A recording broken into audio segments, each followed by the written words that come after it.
very happy to have here as a keynote speaker Francis Sosta, artist and also, I can say also theoretician about sound stuff that we are very interested in at work. So thank you to be here with us today. Francis Sosta is a transdisciplinary artist, performer and researcher, active between Berlin and Italy. Sosta works with sound, performance and audiovisual installation. Her artistic research focuses on the production of feminist, queer and decolonial knowledge through practices centered on listening and care. Since 2019, she has been the curator of Listening Practices, a platform dedicated to listening as a relational, intersubjective and multi-species practice, and a tool for cultural resilience presented in various academic and non-academic venues, such as the Listening Academy, created by Brandon Labelle, the Floating University in Berlin, the Rufa University in Rome, and numerous festivals. Sosta's research on sound and listening was awarded the Ernst Music and Klangkunst Stipendium by the German Senate in 2022, and the Music for den Yet Artist Residency she founded and co-curated was founded by Music Board Berlin in 2023. Her latest performance work, Like a Whisper, Do Not Scream, received recognition from Culture Moves Europe and the Goethe Institute in 2023. Together with Alessandra Calanchi and Caterina Tomeo, she's running the Sound Studies Forum, the first Italian interdisciplinary group on sound studies, and she's member of the international intersectional music platform Female Pressure. Sosta has published articles in scientific journals such as FES, a Transdisciplinary Journal of Postcolonial Humanities, and Connessioni Remote, University of Milan. Okay, that's all, a lot of, so greetings. And I leave the talk to Francis, and thank you very much. Thank you very much for the presentation, and good morning, everyone. I hope everyone is well caffeinated and ready. I will conduct this lecture in English.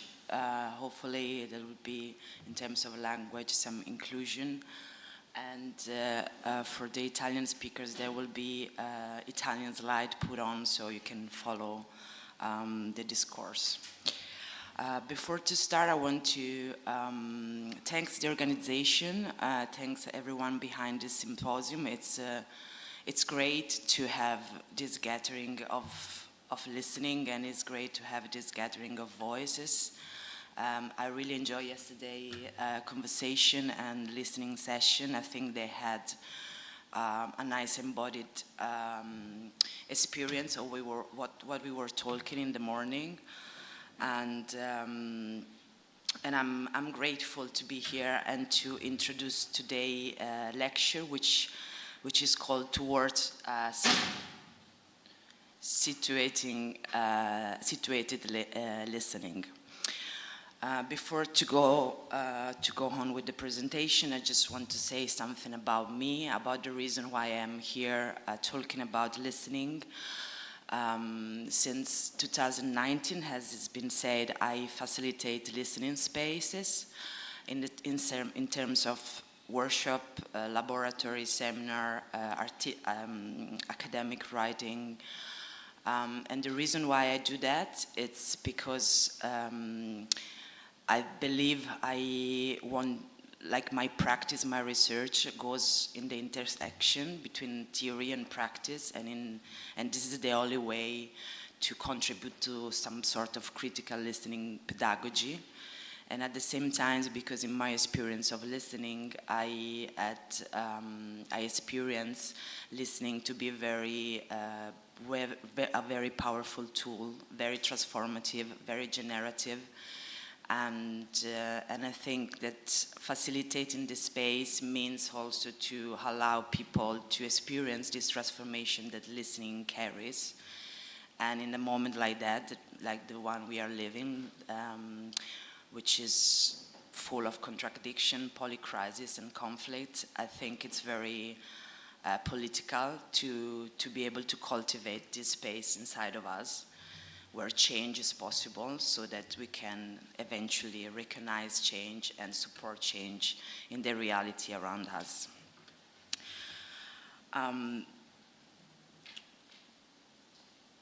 So I believe listening forward help and support these strategies of cultural and social resilience.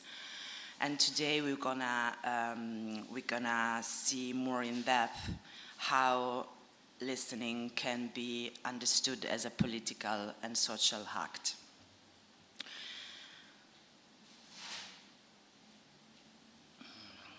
So, starting from the definition of situated knowledge proposed by Donna Haraway in 1988, which draw attention to the historical, cultural, and social implication of all forms of knowledge, through a feminist and anti-Eurocentric critique of dominant model of epistemic production. This lecture focuses on situated listening as an essential practice for orienting oneself in a context of global polycrisis, as well as a fundamental tool for navigating, imagining, and collectively co-creating the world we inhabit. Placing listening as an ethical and political act, as well as a process and a methodology, implies recognizing sound as a form of knowledge production, capable of countering dominant narrative and activating practice of alliance and cultural resilience. There are plural, collective, intersubjective, and interspecies. In order to approach a practice of listening capable of offering critical strategy for navigating contemporary polycrisis, key concepts such as a positionality of listening and situated listening will be explored in depth. To the analysis of a selection of recent theoretical contribution, the aim of this lecture is to outline a critical, theoretical, practical landscape capable of questioning, through sound, the existing power relationship and system of domination that cut across economic, social, and cultural structure in order to broaden our understanding of listening as a generative and transformative practice. Important contribution to this lecture is therefore the very recent publication Situated Listening, headed by Loveless, Rennie, Sondengard, and Zinoviev, which is a fundamental attempt to account for positionality of listening in today's practice and research. Towards a situated listening seeks to expand the notion of positionality by interrogating listening as a relational, intersubjective, and multi-species process that orient, transform, and repairs.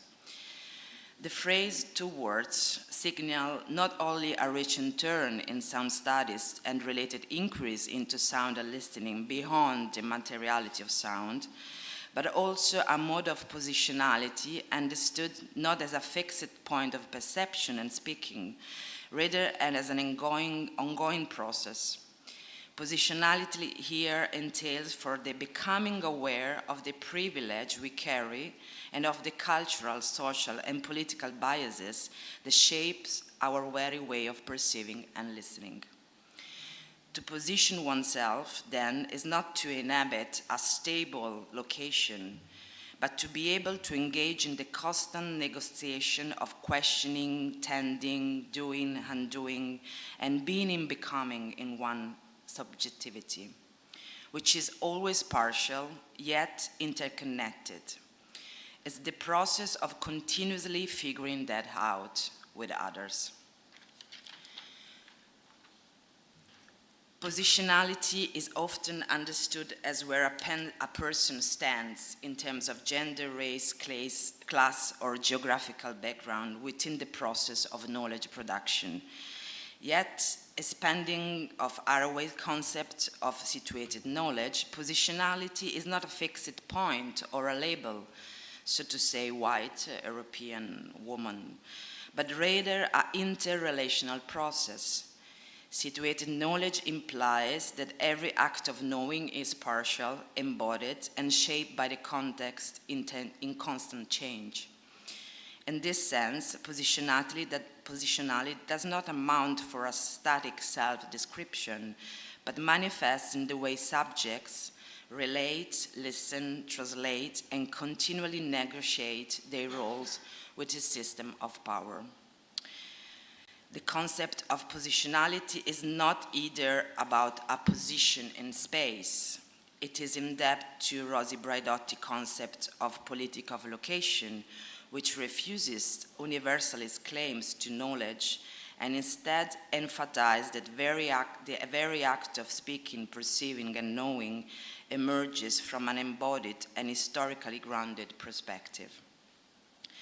Braidotti insists location is not about geography, but about the intersection of embodied experience with gender, race, class, culture that shapes each one's subjectivity.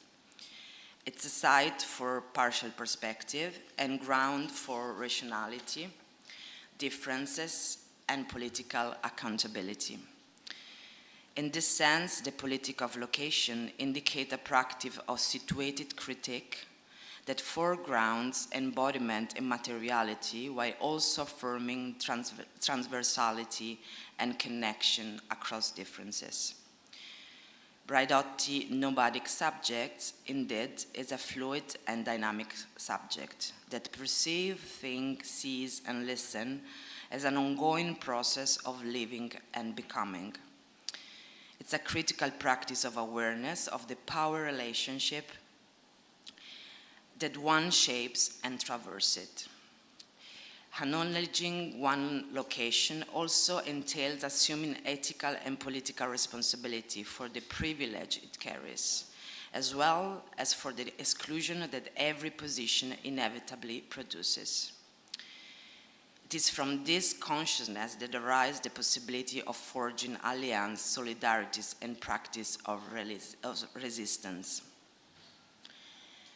In this light, listening can be understood both as a method for practicing one's own situating and as well as a process that emerges only through situatedness. And this is not the case of a dog chasing his own tail. Rather, I believe it says about the non-linear nature of listening, as it is listening back, re-listening, listening again, and listening better.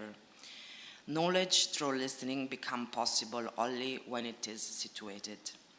And listening might be the very practice that allowed that process of one situating. So in which way listening creates knowledge? Listening generates knowledge by attuning us to what is silenced, ignored, or forgotten, to the voices, the sound, the subjectivity, the community that resist dominant narratives. Like knowledge itself, listening is shaped by the positionality of the listener, by who has access to speak, who is recognized as worthy of being heard, and by the cultural and political conditions that determine what is audible and what remains unheard. In situated knowledge, Haraway deconstructs the illusion of objective, universal, and neutral knowledge, insisting that all knowledge being inevitable produced from specific, embodied, and partial position. However, she mainly critiques vision and supposed neutrality, showing that it is often the case that vision masks the social, political, and embodied condition from which knowledge is generated, and how vision enforces the notion of objectivity. She already introduced feminist epistemology as a way to tune knowledge as resonance, a state of dichotomy where partiality is the condition of being heard and make knowledge claims. On the other side, Sarah Harding in 1991, with her concept of standpoint epistemology, have emphasized how to marginalize subjectivity can generate critical and privileged insight precisely because of their subaltern position. Listening to marginalized voice and subjectivity, starting from their condition of exclusion, can indeed develop privileged standpoint for understanding structure of domination and social inequality, making clear the very limits of knowledge itself. For Harding, feminist and decolonial standpoint make it possible to generate more complete and less distorted form of knowledge, as they can reveal power relationships that remain invisible to dominant subjects. Harvey and Hartley, through with different approaches, converge on the idea that objectivity does not stem from a presumed neutral detachment, but rather from the ability to situate oneself, to recognize the limit of one position, and to build alliance across different perspectives. So, shifting our attention to what remains unheard, wherever is silence rendered inaudible or unspeakable, is not only ethical responsibility, it's also the recognition that we need those partial perspectives in order to create epistemic condition for producing more just, plural, and accountable form of sonic knowledge.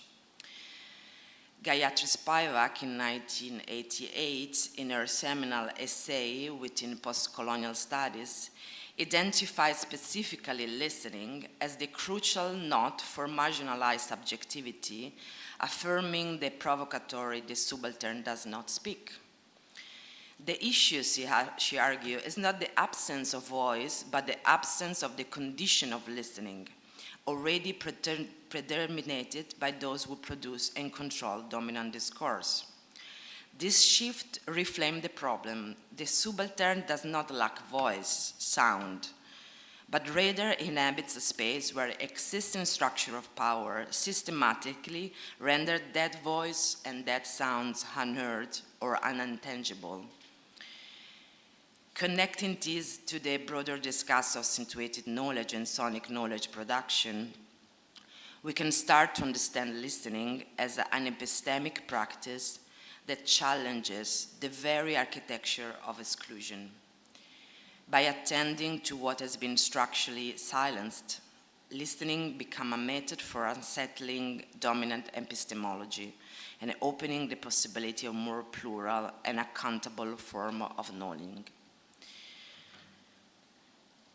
Sounding sonic situated knowledge. Honeygo's notion of sonic knowledge production foregrounds how sound and listening generate epistemic possibility that are both material and situated.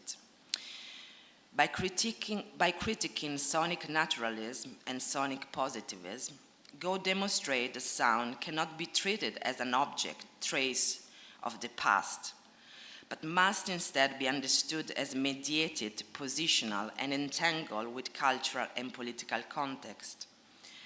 Her proposal of aura Nijolzi within the field of archoacoustic, with echo as a feminist figuration, opens way of rethinking knowledge through resonance, reverberation, and relationality, challenging the visual-centric epistemology of the Western thought. The echo becomes a feminist and decolonial figurative device, enabling alternative epistemological space by thinking through sound and echo as rupture or challenge to the dominant epistemology. This connects to what Susan Bifford in 2000 said about dissonance in her publication, showing that listening constitutes a tool for citizenship and a fundamental political practice for democratic participation. In this sense, listening takes on a central role in human rights, and it requires openness to differences, conflict, and to a plurality of voices that listening instead allows to coexist.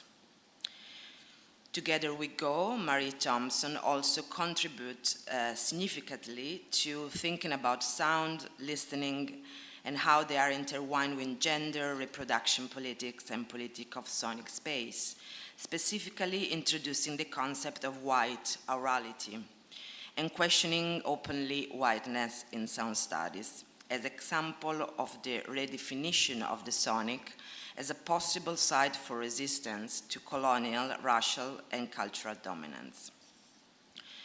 White orality serves as a way to openly talk about listening, power, and race. It is described as a racialized perceptual standpoint that is both situated and universalizing, returning to the question of ontology and sound. She argues that by philosophically decentering the human subject, renouncing to anthropocentrism, and focusing on non-social material world, we sweep out critical key question about the social, economics, and history of those subjectivity who listen, entering a critique of how cultural representation symbolically perform violence on marginalized groups. Both Thompson and Go approaches suggested listening as a method of knowledge production, is situated as in relation to history, bodies, community, while also offering transformative and resistant practice. Building on this insight, the concept of situated listening can be articulated as an epistemic stance that acknowledges positionality, embraces the partiality of embodied listening, and mobilize sonic practice as critical and decolonial tool for producing situated relational and political accountable knowledge. But the listening does more. If investigated as intersectional and intergenerational process and method, it does a repair. It can correct the records, resisting oblivion and participating to the work of transmission of memory. Listening contributes to the practice of decoloniality by enhancing our cultural ability to receive those history and those stories which are defined by condition of systematic oppression. To stand witness means to be able to listen, to remember, to receive, to restitute, to carry for others and caring for others. The violence of erasure is fully achieved only when stories and histories are forgotten, when there's nobody anymore capable for listening to them. But when a genocide is still remembered, which implies the work of listening to what coloniality tried to erase, then there is a possibility for mourning and therefore for repairing. So to be able to receive, it means to become capacious, to become witness and testimony of what sound should not be forgotten, to be able to hold time for others.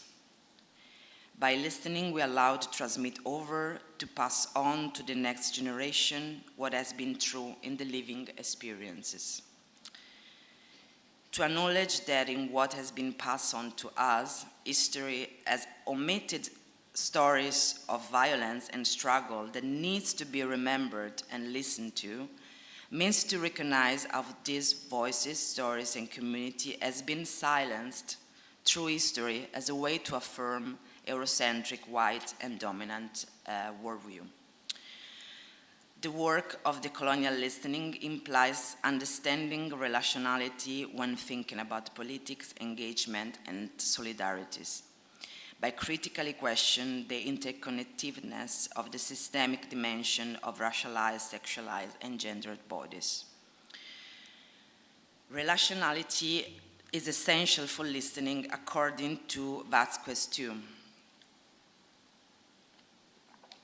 In Towards a Decolonial Critique of Modernity, when we view relationality and the task of listening from 2012, he outlined how relationality is a key to possible dialogue across colonial differences. The question of listening, a form of the question of relationality, poses a particular challenge to the epistemic enclosure of modernity. His concept of humbling of modernity is the active process of unraveling universalities and disrupting the mechanism of disavowal involved in the silencing of colonial differences. Both the colonial critique and humbling of modernity participate in the liberation of the voices denied to the present in the effort to free the past from representation of history that reflect the hegemonic colonial project. Looking for futurities is not inventing new future, but reactivating the past as a space for possibility and alternatives through listening. Remembrance, as a form of active relationality, operates not only in the geography and the geopolitics of colonialism, but in time, listening to the past as a place for giving birth to new future. Critical listening positionality refers to the process of being in relation with what and whom we listen to. This relationship carries all the privilege, abilities, biases, and cultural background we apply to listening. In encountering the word, gender, class, race, and ability cannot be separated from the very act of listening. Our aura relationship with the word is proprioceptive and embodied. And positionality suggests how our identities, location, and history shape the way we listen, framing what is audible and what is unspeakable.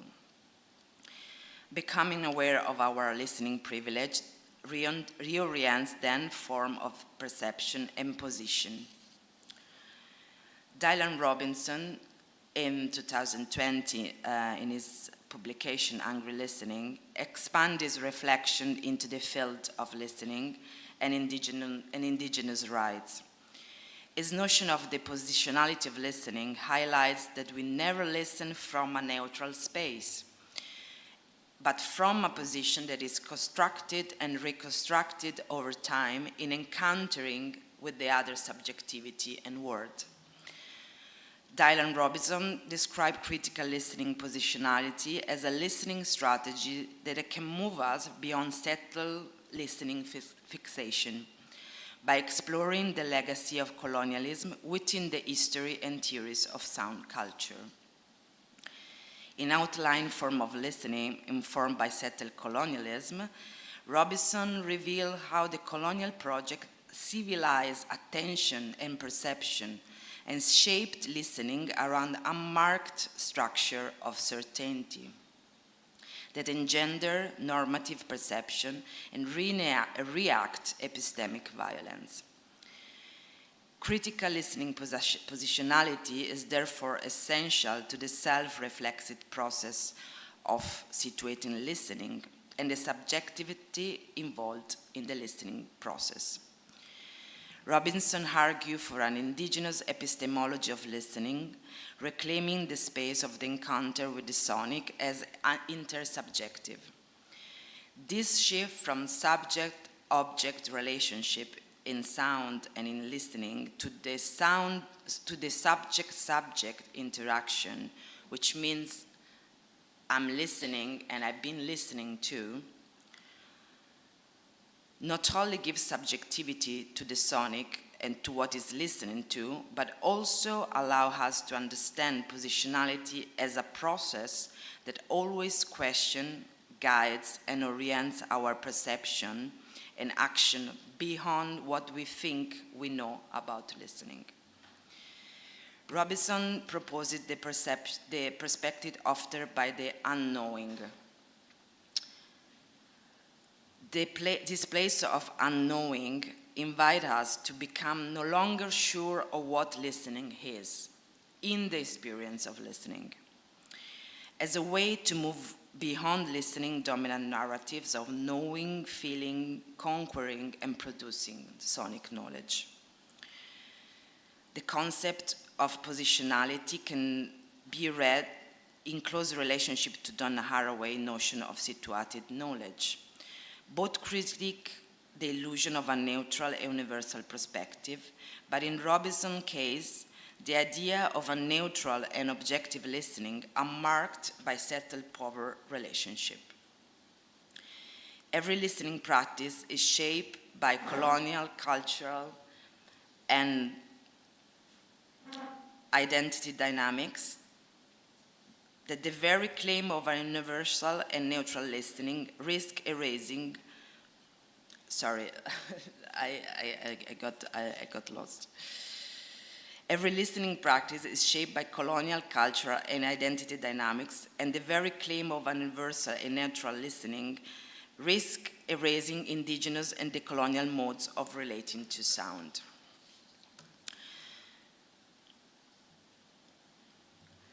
Lovelace and Zinoviev proposed the notion of situated listening as a critical practice that foregrounds the partiality and positionality of listening. For them, listening is central to the ways in which we orient ourselves, create and recreate the world around us.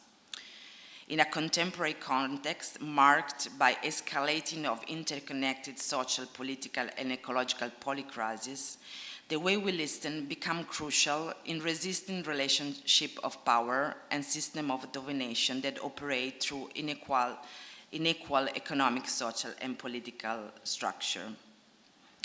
In their recent publication, Situated Listening, the author re-centered listening as a relational practice, experimenting with multi-authored, multi-voice, and collaborative form of academic writing.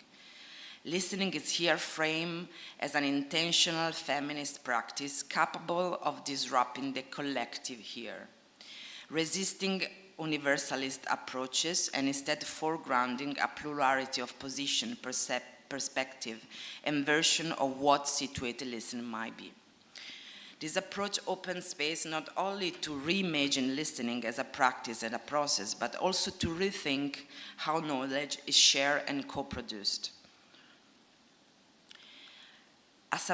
A substantial part of the publication is devoted to traces the contribution to Pauline Oliveira's deep listening, to the development of situated listening, along with Chattopadhyay's notion of unlistening and the exploration of situated listening culture, understood as a set of practice with symbolic, communal, and embodied meaning.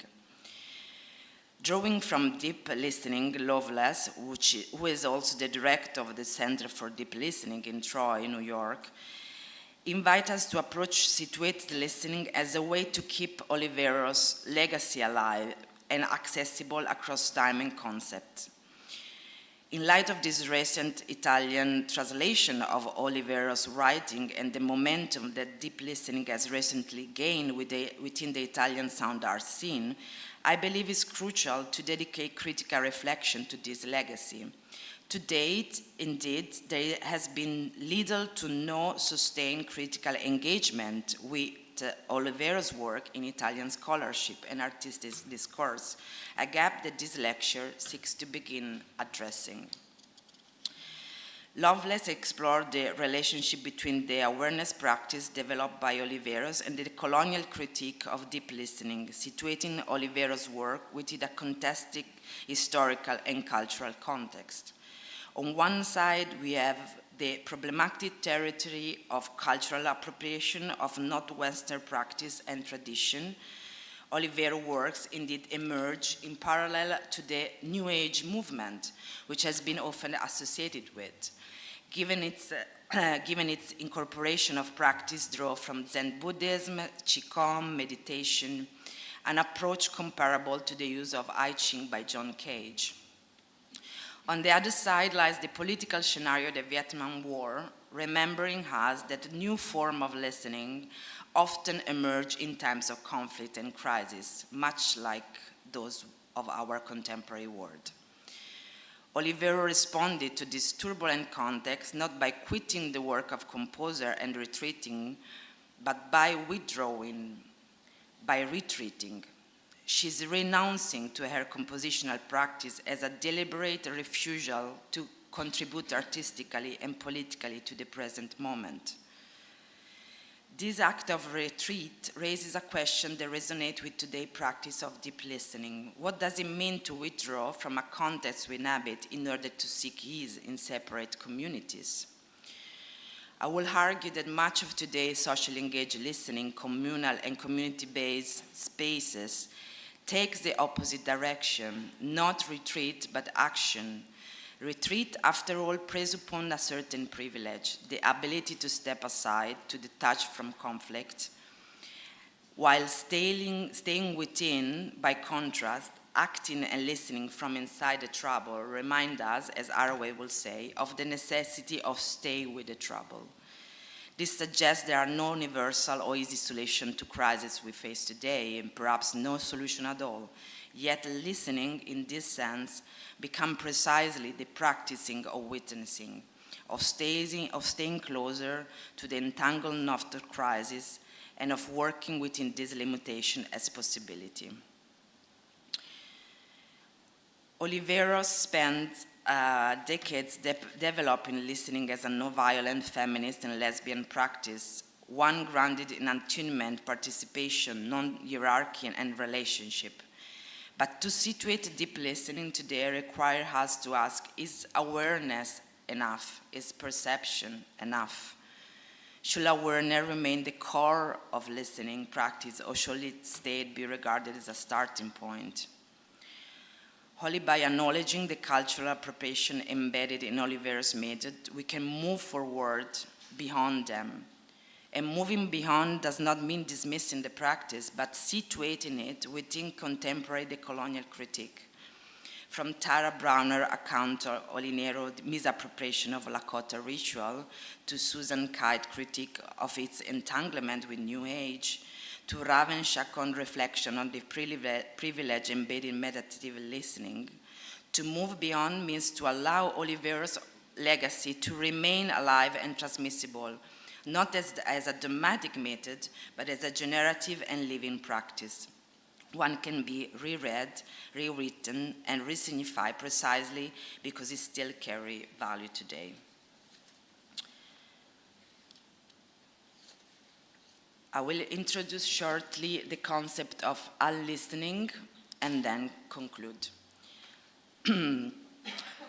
Al-listening emerged as a concept from the outer lived experience of being unheard within European academic and artistic contexts, and from his broader research into how migratory, diasporic, and global South artists and researchers face systematic barrier when producing knowledge from the margin. He defined listening as the practice of selective listening, the conscious focus on voices sanctioned by dominant system while excluding others. This withdrawal of attention functions as a form of disempowerment and dehumanization, reinforcing existing hierarchy of power. In this sense, listening and its refusal are directly correlated to the capacity to listen to certain voice, while simultaneously is an incapacity or an unwillingness to listen to non-Eurocentric perspective, shaped by perceptual and social biases. The author insists that unlistening requires careful attention and a willingness to change. The problem is not only indifferences, but the intentional sweeping aside of marginalized voice. To challenge this systematic and deliberate exclusion, he proposed the practice of situated listening, which involves gradually deconstruct selective listening by becoming aware of our own personal and perceptual filters, while actively seeking contribution from marginalized perspective and authorships. This process, he argued, enables us to question the assumption we hold about sonic knowledge production and to broaden the epistemic field through which listening generates meaning. To conclude, I hope it has been clear through this lecture and that the lecture aims was to contribute to a practice of listening that situates both subject and the process of listening itself. Such a practice is not only essential for navigating the complexity of our present moment, but also offers a powerful framework for reimagining listening as a tool for regeneration, repair, and transformation.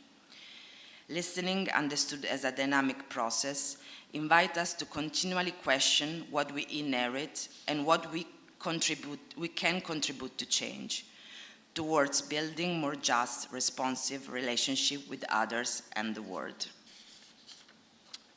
Thank you.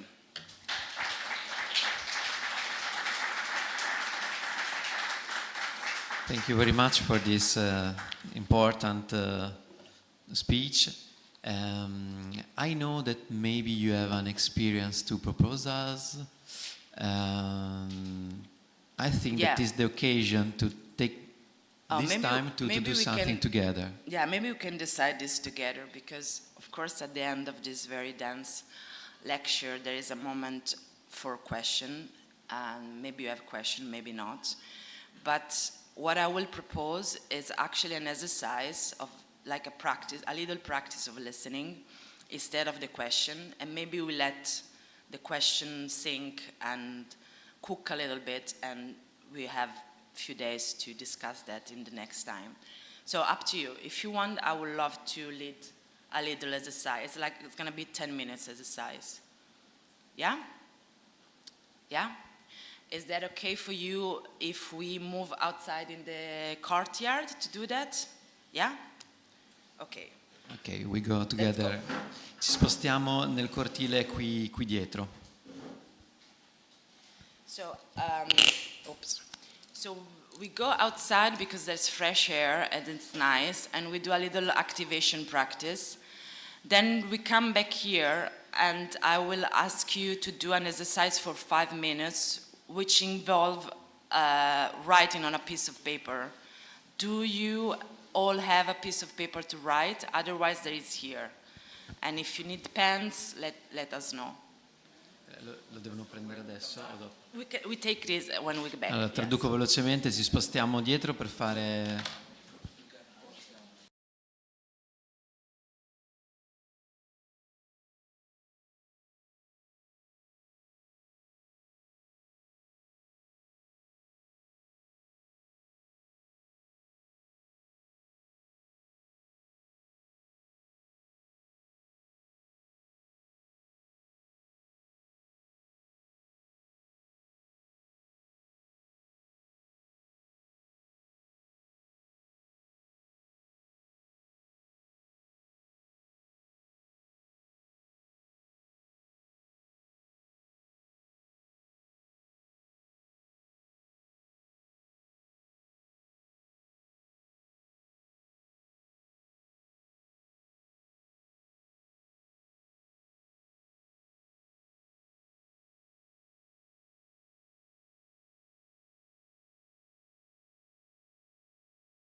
the second objective, I did some activities, seminar about acoustic ecology and some workshops to the artists related to soundscape composition.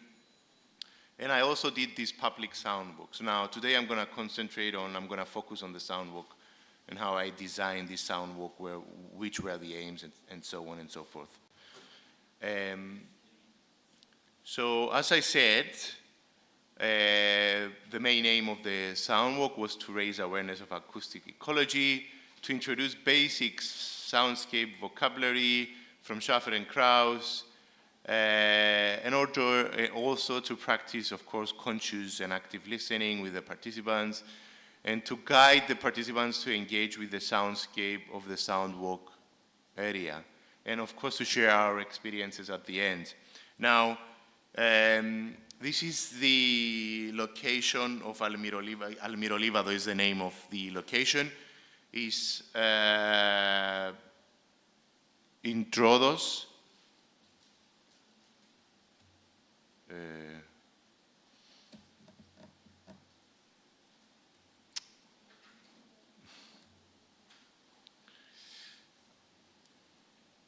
Why do we have this?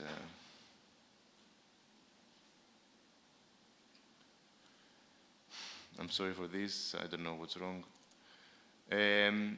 So Almirolivado is an area in National Forest Park of Troodos, and here we are.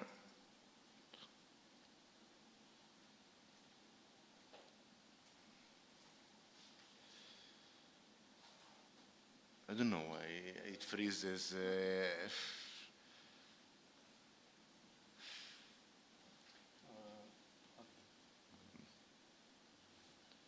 Okay.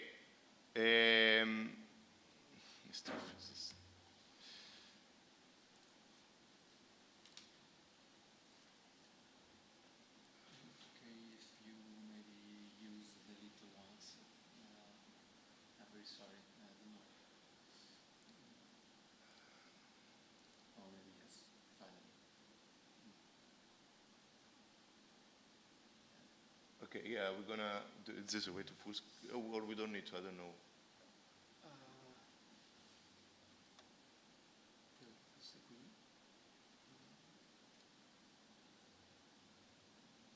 Okay. We can take a Okay.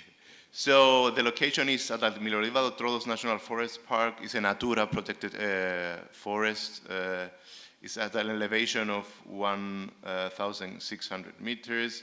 I selected the particular locations to organize this sound walk because it has rich flora and fauna, there's structural diversity, varied habitats and landforms, and of course this kind of, all these kind of changes create this particular sonic character of the soundscape, and we can also observe these kind of changes as we walk through the soundscape. And of course, it was one of the locations I was doing the archive recordings, so I was familiar with the place. And at the same time, it is an easy and accessible place. It has easy and accessible walking paths. It's very easy to find the way and drive and go there. So I thought it was the ideal location to do a sound walk that would be inviting for newcomers and people that they did not have experience with sound walk. Now, I selected the beginning of spring. The duration I decided to be 30 to 45 minutes. So again, it will be kind of inviting for people that haven't done this before. And we had participants 12 to 15. And the mode I was thinking of when designing the sound walk was to do the traditional form of a sound walk where you walk and listen, but also to find these 5 or 6 listening locations where we will stop and listen. Yes. So this is the walking path. And here I have a video. Let's see if this is going to play. Sound walk route. So just very briefly to see This structural diversity, I was saying that we're going for dense canopy to open canopy, and then we're going to the grassland. And also to mention that the snow was unexpected in that area, in that time of the season, but it kind of gave a very unique character actually to the soundscape. So this is the walking route. Fast forward, of course. This is the first the second listening point too. The first one is where we meet. And then we go through the woods, and we reach this the third listening point, dense canopy, and then again we're going through this path, as you can see, and we come to this area which is open, where we have the grassland in front and the side. You see how it is. And then we continue to the other side, and here you have on the right hand you have the dense vegetation, and on the left you have an open field. So it's an interesting contrast, because on your right side you hear a different acoustics, and on the left something different. And then this is listening point 5. Again, you have the dense canopy, dense vegetation. And then we're going towards the last point where the sound walk finishes.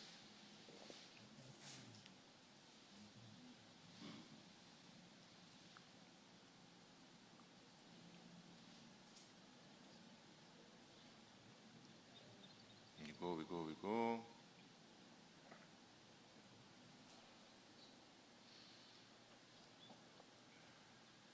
And then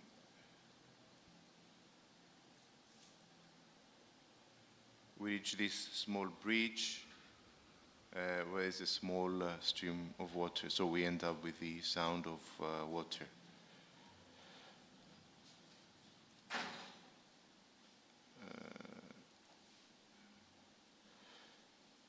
Okay, it's okay. You wanted to be okay. And then I'm going to talk about the structure of how the event happened. So, of course, I introduced myself to the participants, and I also informed them about the research context. And then I asked them a question: what do you think a soundscape is? And as what usually happens, like most people were referring to the acoustic environment, because they were saying something like, it's all the sounds around us, and so on and so forth. And then I went on to kind of specify that actually what you're describing is not the soundscape, it's the acoustic environment, and that the soundscape is our perception of this acoustic environment. So is the acoustic environment is the sounds that reach our ears, but the soundscape is when we actually listen to the sounds, when we actively and consciously listen to the sound, when we create this kind of perceptual contrast of the sounds that surround us. And then I said that with what is sound walk, why are we doing the sound walk, and our main aim is to become more conscious about the sounds of our environment, the sounds of the soundscape, and of course I gave some historical background with Westerkamp, Schaffer, and Truax. And then I did this kind of introduction. I always do this kind of introduction, which is like a meditation based on Pauline Oliveros' deep listening practices. So we start by closing our eyes, notice our breath, hear our breath, and then we widen our oral perception of the distant sounds. We hear holistically, and then I invite people. I mean, it depends what happens. So it was Saturday morning, so it happened that some people were there, some families were there, and some cars were passing by. So I asked people to accept these sounds, although they are disturbing, as part of the soundscape. And then we moved on to observe this kind of different phenomena within the soundscape, the sounds that are close to us, the sounds that are further away, the different durations of the sound. Some sounds are quiet, some sounds are louder. We can distinguish some locations of sound. Some sounds are very diffuse in space, and so on. And also there was this change that all the people left in one point, so there was a really significant change of the soundscape. Suddenly all the anthropophony went away and it was super quiet. So I asked them to, I advised them to listen to this change, this kind of difference. And then I also say this every time, that your attention will drift, it's okay, it's normal, bring it back, and so on. I said that we walk in silence and we're going to stop in some particular points to listen, so we can have both perspectives, the one that we move within the soundscape and we perceive the change of the soundscape, and the other one that we stay still and we observe the evolution of the soundscape, but also is a chance to hear the soundscape when we stop without the sound of footsteps. Okay, and then it finished, and I asked people to share their experiences. This is some of the things they said. You can read them if you want.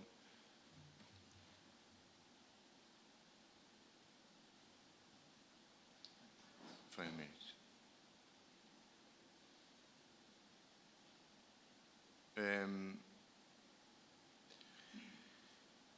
And then because when I was designing the soundwalk, I had in my mind that I would also say this additional information, but then when I started doing the practice, I felt that I didn't want to overwhelm them, so I mentioned all this kind of information later, that soundwalk is also used in urban places, and sometimes we do that in order to become aware of some problems, and there's also ISO protocols to do that, and also that soundscape has also, soundwalking and soundscapes and acoustic ecology ideas have been adopted from other practices like urban planning and architecture, and there is this kind of research about designing quiet spaces in parks and so on. And of course I also informed them about the research that shows how forest soundscape kind of calms us and help us with anxiety and so on. And of course I also mentioned the noise pollution problems, which are, as you see, it's like we have 20,000 premature deaths every year and 48,000 heart diseases related to noise pollution every year. And these are important facts that we're not really aware of, so I informed them about all this kind of information, connecting the soundwalk with acoustic ecology. And then I had a questionnaire that was online, so I asked them if they could fill it when in their own free time. I don't have the time to go through all these kind of questions, but of course the first one was one of the most important questions. Could you share your thoughts and feelings about the experience? People, it was volunteers, so 11 people participated in this questionnaire.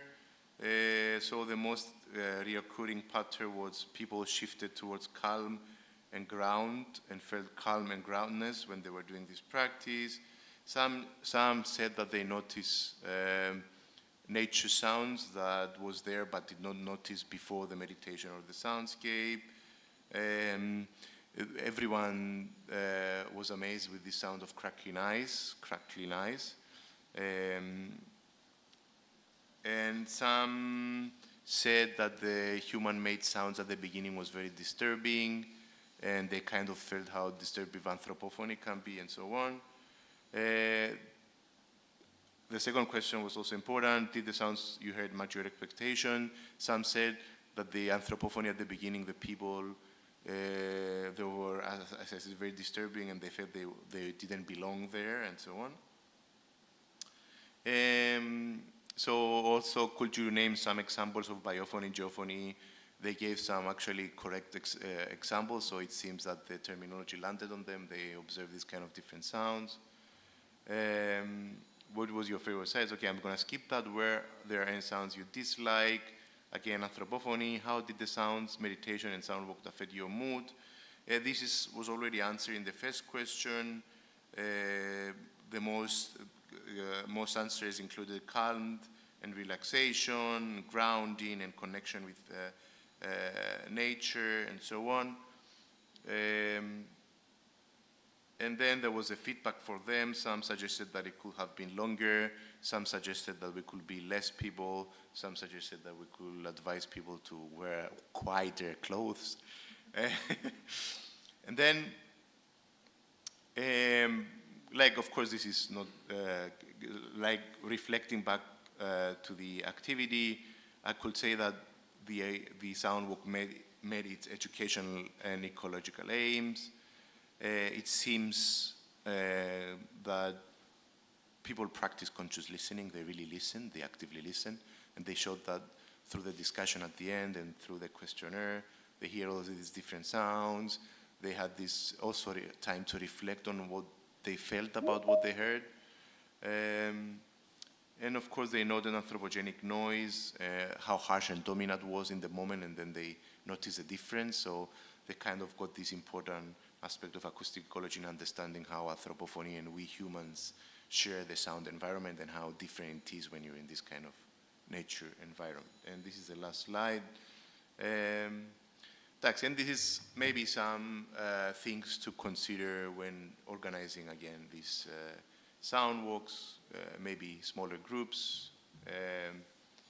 And some also suggested that I could also do this meditation guide in between, like where we were doing the sound walk. I didn't want to do that because I wanted to concentrate on the silence and the soundscape, but maybe it can be something to experiment with. So that is it. Thank you very much. Yes. I did a bit quickly, sorry. Yeah, great. Thank you very much. And I think that you touched some very interesting point. But yeah. Thank you. And if you have questions, we do right now because then Diane Shu, she's online, so I prefer to ask you if you have any questions. Yes.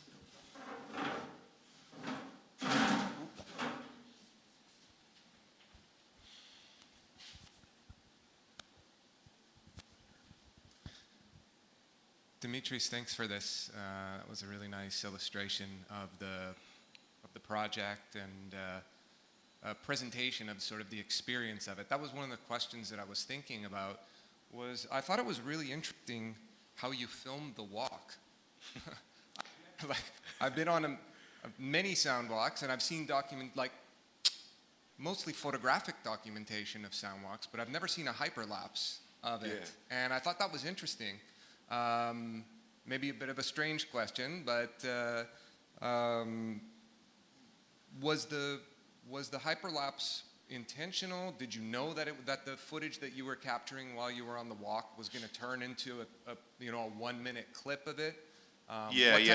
What type of camera were you using? I was using just a 360 camera. Yeah. I think the Insta X4, and so before I did the sound walk, I went there by myself in order to find the path and find the listening stop locations. And since this was sound walk happening in the context of my postdoctoral research, I needed to document it. So I thought it's a good idea maybe to also document the path and have it. Yeah. So it's also the first time for me that I'm doing that, and it seems it's quite a good tool to document the route. Yeah, it is. I've not seen it before. Did it change any experience for you or for anybody on the walk? No, not really. I was like a tourist guy holding this camera. But yeah. Okay, thank you very much. And if there are some other questions, you can ask to Dimitri after during the coffee break, because we have to introduce the other speaker of this morning of parallel sessions, and Stefano helped me to contact Diane Shu.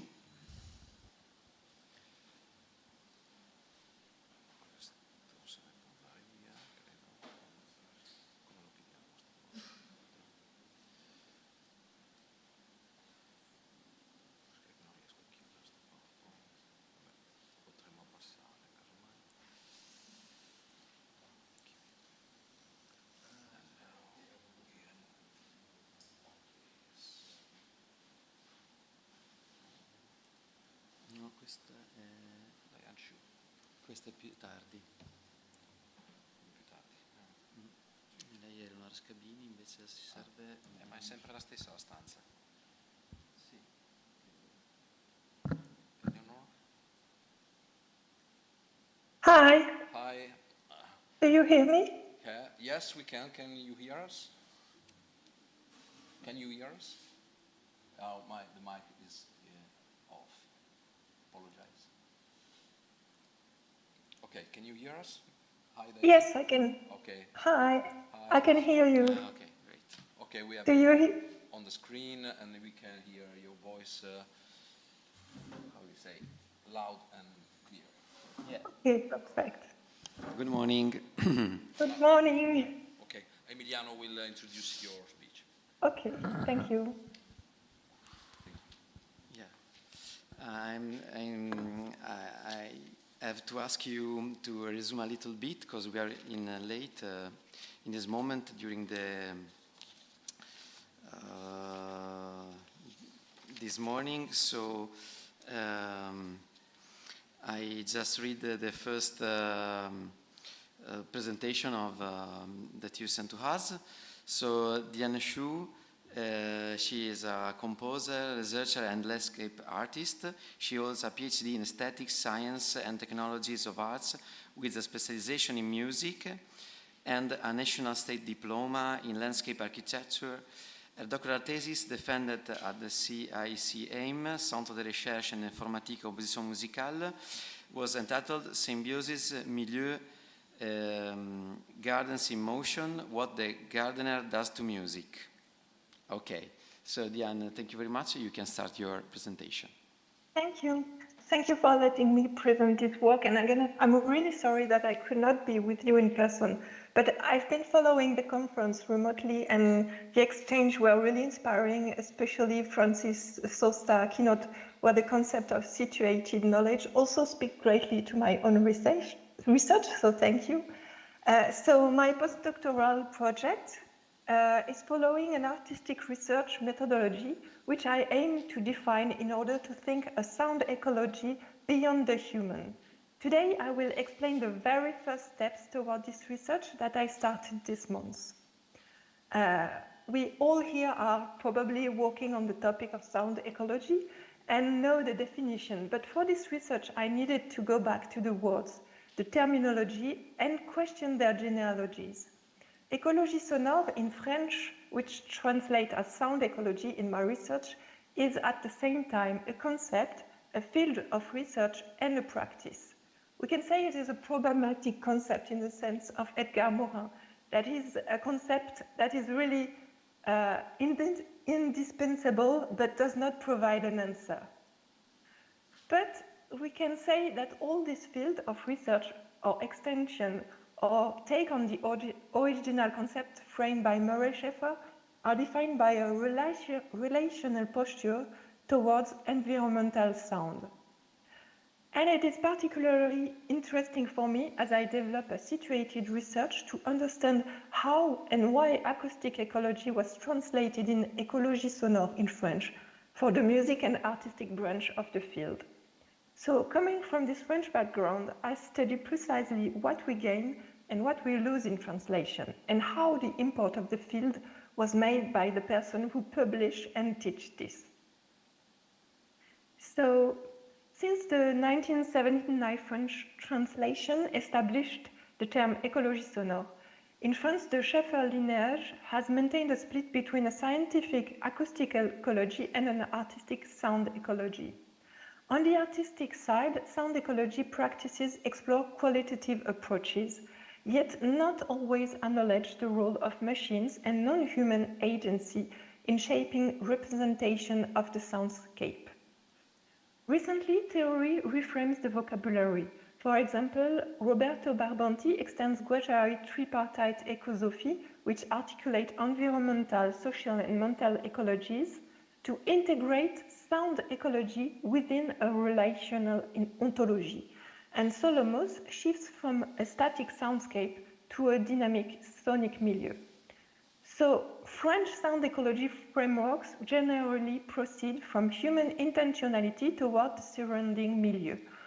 But within philosophic and musicology thought, seldom are the researchers questioning the role of technological apparatus in building the ecological relationship between human and non-human. My proposal, therefore, moves from representation to co-presence, an ecology of co-creativity in which humans, non-human organisms, and machines negotiate the audible ecosystem with the composer acknowledging their agencies. Before defining what a post-human take on sound ecology could be, I wanted to go back to a thought which inspired me, that is Hildegard Westerkamp's thought and practice. We can conceptualize words and terminology of sound ecology, but practice, I think, makes them understandable. For that, I return to Westerkamp's work and especially her text linking soundscape composition and acoustic ecology and her concept of the microphone ear. In the work of Westerkamp, the microphone is not a neutral conduit. It is an apparatus of mediation between listener and environment. And field recordists have long recognized how direction and response pattern and cable noise can inscribe auditory meaning and reshape a relation between human and what this human is actually recording. This thought is our first building block, is my first building block, but it relies on soundscape composition in Westerkamp's thought, as a place where the auditory relationship between human and soundscape is preserved. So I asked myself, what could be an approach in which we cannot recognize the place, or where the auditory relationship we wish to build is not accessible to humans and calls for scaling or even mapping. And also I asked myself, what of the contemporary practices that move away from the composition based on soundscape? So my question is, how can we reflect on a contemporary sound ecology that acknowledges the agency and transformative effects of non-humans, organic entities and machines within creative processes? In this approach, I shift from environmental sound only towards establishing a relationship with the possibility of different and diverse auditory dimensions. For that, I have first to define what is posthumanism, of course. First, it is, of course, not a transhumanism which advocates for the enhancement of the human condition. Here, I turn to the thought of Karen Barad. Barad proposes to define the notion of performativity within a posthumanist framework by recognizing the agency of non-human entities, questioning the representation produced by science, and adopted a materialist approach. Also, it is to be noted that posthumanism is not only the decentering of the human. Rather, and I turn to Harvey, it calls for a material reconfiguration of the world. So this shift invites us to consider how practices, not only representation, produce reality and knowledge. And it depends to attend to the agencies involved in these processes, whether human or non-human. And Karen Barad writes, what is really needed is a robust account of the materialization of all bodies and the material discursive practices by which their differential constitution are marked. I will, of course, give an example to be more clear, but for building this methodology, I propose to integrate artistic research, which is the experimental system developing knowledge through practice, with science and technology studies, STS, which is an analytic methodology for describing experiments, which precisely account for the chain of agencies in a complex organization. So my hypothesis in this methodology is that bringing AR, artistic research with STS together allows composition to function as an experimental system whose mediation are made explicit. Every compositional gesture, rescaling and mapping, and steps are showed and become part of the work's intelligibility. The result is accountability for how tools mark bodies and sound environment. So here is an example to be more practice-based. This is a sound installation called Mycelium Garden that I presented in the last symposium in 2023. It is an interspecific sound installation with a mycelium network. I developed this past years, and it could be a post-human take on sound ecology. This installation exemplifies this matter-to-form passage. You see needle electrodes register microvolt fluctuation across a mycelium network, and these data are rescaled and routed to real-time transformation of a human sound composition. In this setup, the chain of agency is exposed and to the public. The raw voltage amplitude diagram, mapping, etc. are visible, so audiences can follow how the vitality of a non-human transforms into sound. So the installation is a publication, I state, an artistic research apparatus that enacts a post-human sound ecology. It produces embodied situated knowledge where making and terrorizing are mutually generative, and it dissolves nature, technology, and art science dualism by staging these hybrid ecologies. It exposes the micro-performativity of non-human actors, and it mobilizes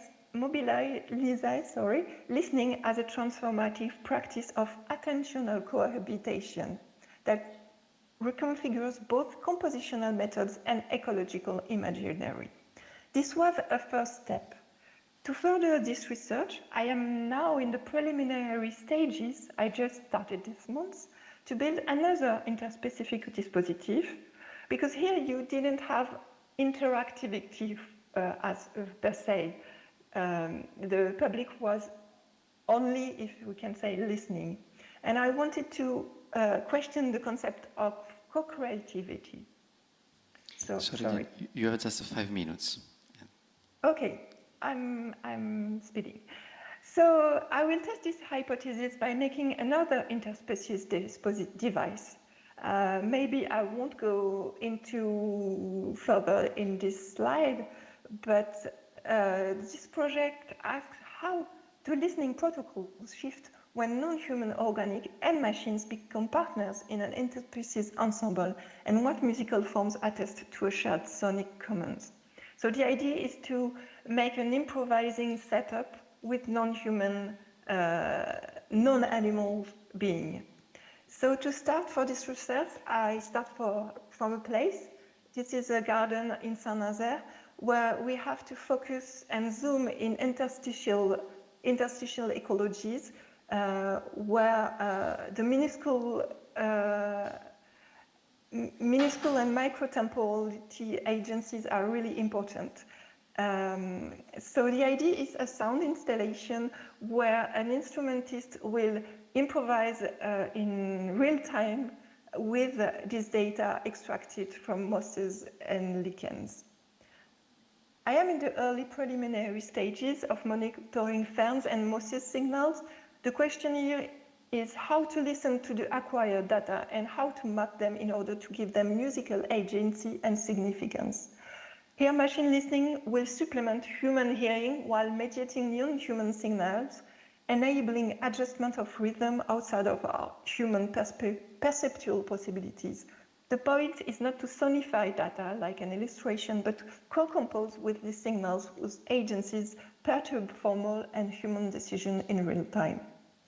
So I call this symbiotic listening after Dempster and Haraway because forms will emerge from multi-agent co-production rather than single authorship, and it is precisely making with. So this artistic research leads to several questions. Is the concept of co-creativity really relevant? How do technological devices affect or completely compose this interaction? And which musical forms emerge from this interaction? What ecologies are we developing here?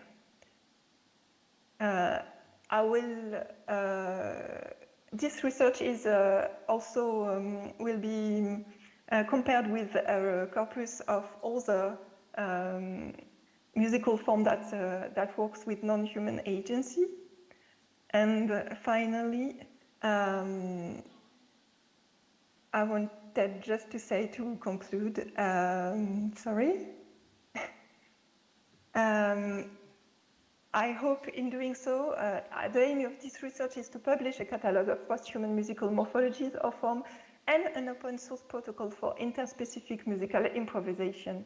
In doing so, the work advances a practice in which technology is a catalyst for inclusive multi-specific mode of listening and composing that is engaged in a critical anthropomorphism rather than anthropocentric stance. Sorry, I try to be really quick. So the presentation is now closed. Thank you very much. Okay, I suggest that if somebody has some question, come here also to show your face to Diane.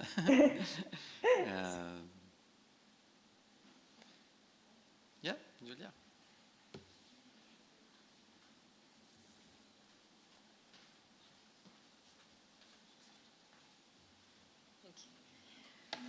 Hi Diane, I remember meeting you Hi. at Lugano 2 years ago, so it's good to hear how your research is going. Yes. I was just wondering, could you say how you see co-creativity? Because I'm interested in collaboration and I see it as an equal sharing. How do you regard co-creativity?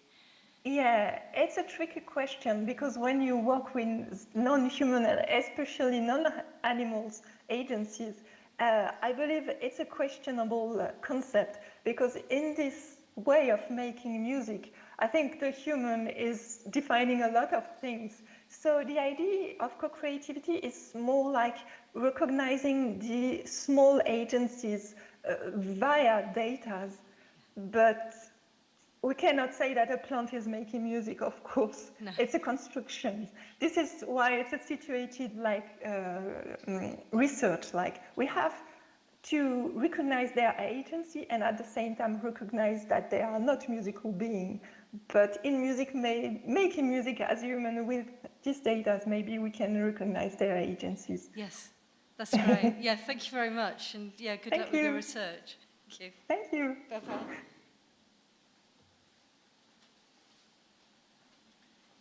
Okay. Is there other questions? Okay, come. So the last one.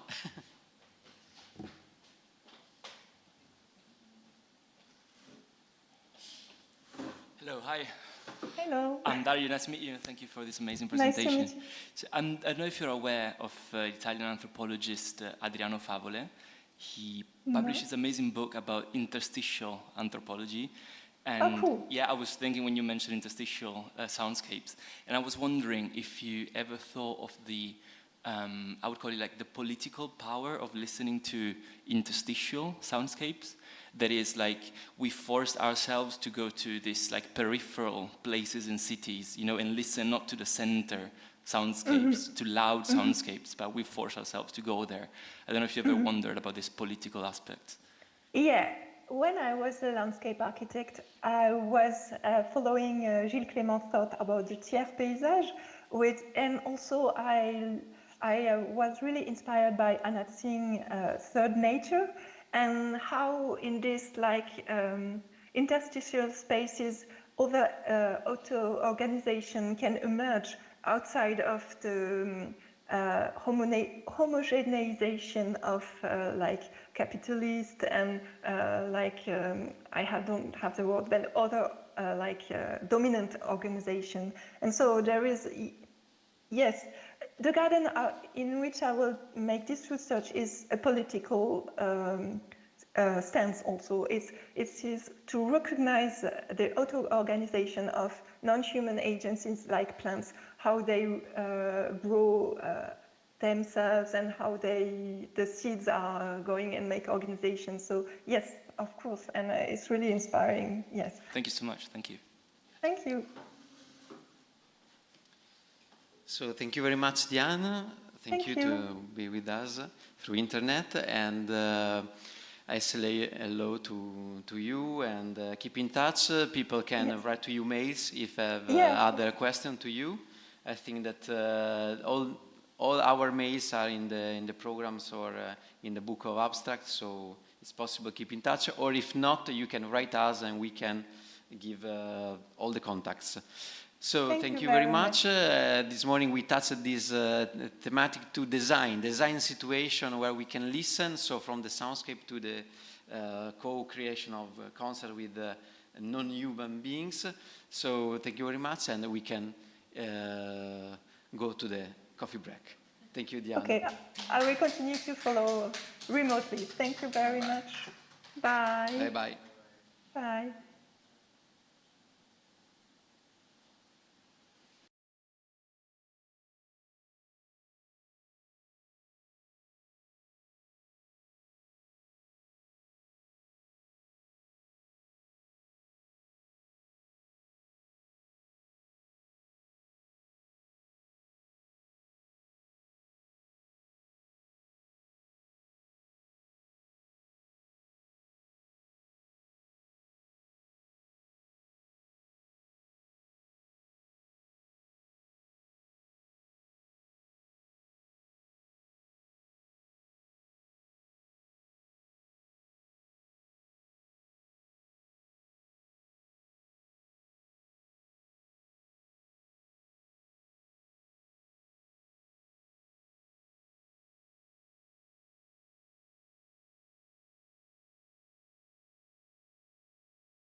I ask you to gently to sit down, and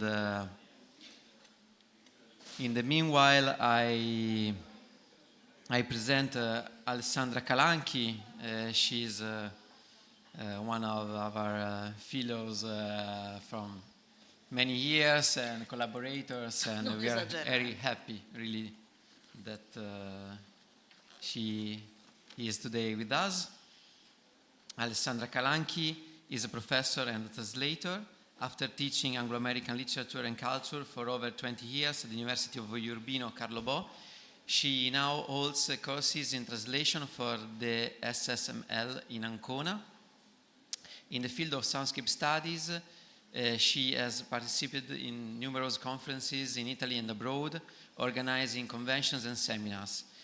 She has published several essays, including Crime Scene Soundscape in Detective Fiction, Sounds from the Outer Spaces, Tender is the Wild, and yes, other interesting books. She also co-edited Pages Have Ears Too. I wanted to say that recently she published with Marco Monari Piedi a Terra e Orecchie al Cielo, storia, teoria e pratica della passeggiata sonora. She is a member of FKL and also founding member of the Sound Studies Forum. So thank you very much, and we listen to your presentation. Thank you, Emiliano. Thanks, everybody. I think I will speak in Italian because my slides are in English, but I can switch if you prefer. Vorrei ringraziare Francesco Michi, Stefano Zorzanello, Emiliano Battistini e tutti quelli che hanno collaborato a questo convegno e anche chi ci ospita, quindi grazie. Sarò brevissima perché siamo un po' in ritardo, quindi lascio lo spazio ad altri. Comincio solo dicendo che in questa slide mancano dei nomi. You can see with the contribution of Sabine Feist, Anna Lorenzon and Mark Smith, as we will see. Ok, questo è un libro che ho scritto, raccogliendo molto materiale negli ultimi anni di insegnamento, in cui ho collegato l'insegnamento della letteratura americana con lo studio del paesaggio sonoro. È stato inizialmente un progetto che poi si è appunto trasformato in questa pubblicazione. La copertina è stata studiata insieme all'editore, che è Galad, che ringrazio perché ospita sempre gli atti dei nostri convegni, perché trovare una copertina per qualcosa che parla di suono è sempre molto complicato, e allora abbiamo scelto un verso di una poesia che c'è all'inizio della raccolta, che è una poesia di Anne Bradstreet, una poeta puritana del Seicento, che nel mezzo della notte sente degli urli, fire, fire, perché la sua casa sta andando a fuoco praticamente. Anne Bradstreet infatti scrive esattamente that fearful sound of fire and fire, quel suono terribile, spaventoso di al fuoco, sarebbe in italiano. In realtà subito prima pensava che il rumore che sentiva fosse dato dal tuono. Ieri infatti quando si parlava della schizofonia e dell'inganno acustico, ecco, questo è un inganno acustico, cioè lei era convinta che fosse il tuono, invece era la casa che andava a fuoco. E voglio citare anche una bellissima mostra che c'è stata a Bologna, Sans Titre, cioè l'exhibition era Communauté di Mohamed Bourouissa, e una delle opere si chiamava Sans Titre e riportava di nuovo la scritta fire, in quel caso come denuncia sociale. La letteratura e l'arte io li intendo come ponti, come costruzione di ponti al di là dello spazio e del tempo, e quindi si parlava oggi, mi sembra che anche Federica parlasse del passato, di ascoltare il passato per andare verso il futuro, anche questo per me è importante, cioè utilizzare la letteratura in questo senso. Alla fine del libro ci sono anzi, in tutto ci sono 3 contributi che hanno fatto degli amici molto cari. Sabine purtroppo quest'anno non è qui, non ha potuto esserci in presenza, ma la conosciamo bene, professore di musicologia, eccetera, e ha scritto appunto un'introduzione a questo libro. L'altro è Mark Smith, che non abbiamo mai avuto l'onore di conoscere in presenza, è un professore di History of the Senses, storia dei sensi. Lui ha scritto proprio il manifesto dei sensi e quindi era molto interessato al progetto sonoro legato alla letteratura. Questi sono 2 libri che vi consiglio, uno scritto appunto da Sabine e l'altro scritto da, mi distraggo un po', scusatemi, e l'altro scritto da Mark Smith.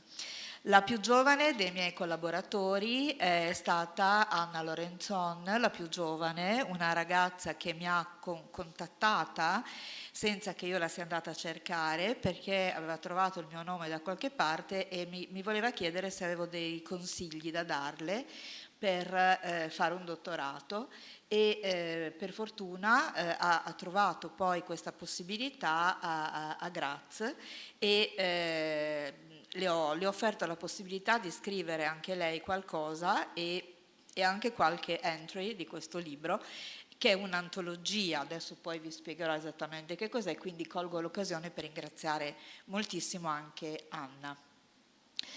Il mio progetto si basa sull'ascolto della letteratura americana, senza sostituire una lettura sonica con una visiva o viceversa, cioè non si tratta di ebook, ma si tratta di adottare un punto d'ascolto quando si legge in classe. Ovviamente anche il silenzio rientra in questo progetto, e ovviamente questo progetto si può esportare a qualsiasi altra letteratura di qualsiasi altra epoca. Non voglio fare un discorso suprematista, io faccio la letteratura americana perché di questo mi sono occupata nel corso del mio lavoro, ma questa cosa si può applicare a qualsiasi altro contesto. La letteratura è sembrata un po' sul punto di finire, di declinare a causa della rivoluzione digitale. In realtà il discorso della carta è importante fino a un certo punto, cioè noi comunque la letteratura continuiamo a farla, continuiamo a leggerla, e quindi è importante secondo me anche ascoltarla, e credo che questo compito, soprattutto per i docenti, qui ce ne sono fra l'altro, è quello di portare avanti dei progetti che rientrino in un progetto globale che sia psicologico, culturale e anche pedagogico. Questo è una specie di programma, di progetto, di corso per studenti e insegnanti. Io ho dovuto scegliere soltanto alcuni testi, ovviamente, ce ne sono 30, dal 600 a oggi, e ho fatto la scelta di accostarmi a questi testi con metodologie diverse, in modo da offrire agli eventuali insegnanti interessati un'ampia gamma di metodologie, per cui a volte ho usato i cultural studies, a volte l'eco-criticism, a volte un close reading, a volte ho parlato di transumanesimo, e comunque ognuno può trovare il suo stile. E poi alla fine ci sono dei link che richiamano o dei discorsi, delle interviste o dei siti web o dei libri. Questa è l'epigrafe che ho messo all'inizio da I Have a Dream di Martin Luther King, perché è un grande inno di libertà. Purtroppo oggi viene un po' da piangere pensando a come si è ridotta l'America oggi, cioè gli Stati Uniti. E fra l'altro qui si parla proprio di "And if America is to be a great nation, let freedom ring, eccetera, eccetera. Quindi se l'America deve essere una grande nazione, lasciate risuonare la libertà.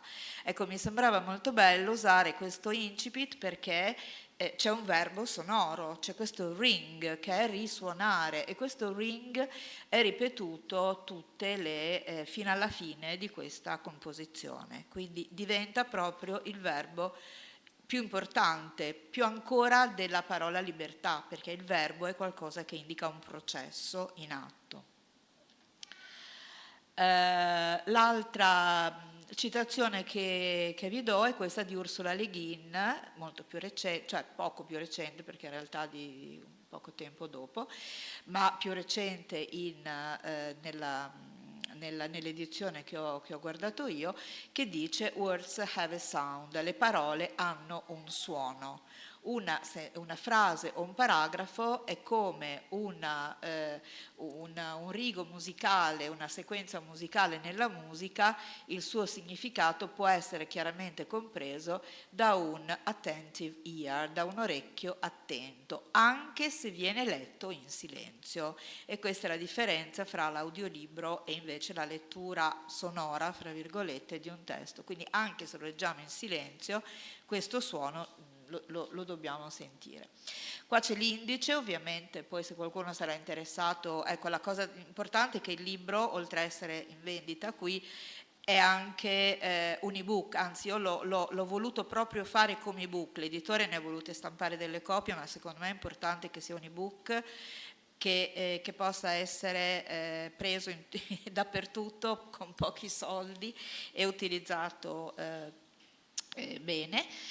Questo comunque è l'indice di tutte le cose che abbiamo scelto, e io mi fermo qua, ho finito, e voglio solo finire con una considerazione che questo modo di ascoltare i testi, al di là della metodologia che ho usato nei vari capitoli, è sempre finalizzato a un ascolto situato, un ascolto situazionale. Ne abbiamo parlato stamattina, e anche un ascolto creativo. Creativo invece è una parola usata da Meiki Cena nell'altra sessione. Tutte e due insieme queste cose che cosa vogliono dire? Che noi mentre ascoltiamo, primo dobbiamo sapere da che parte siamo, dove siamo, che cosa vogliamo fare, non siamo neutrali.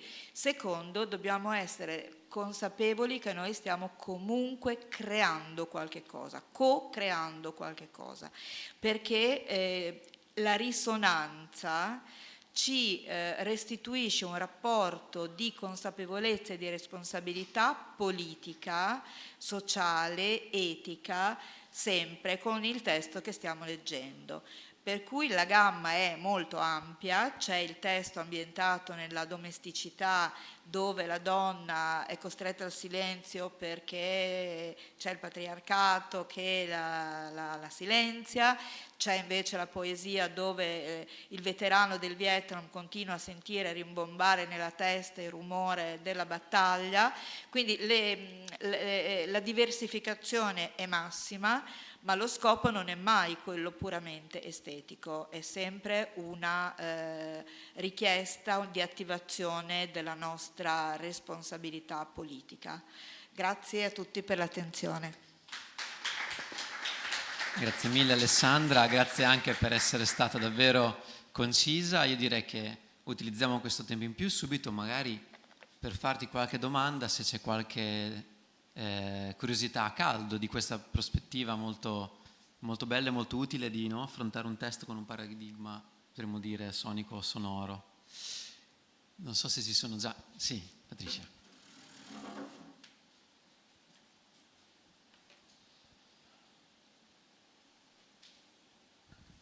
Thank you so much.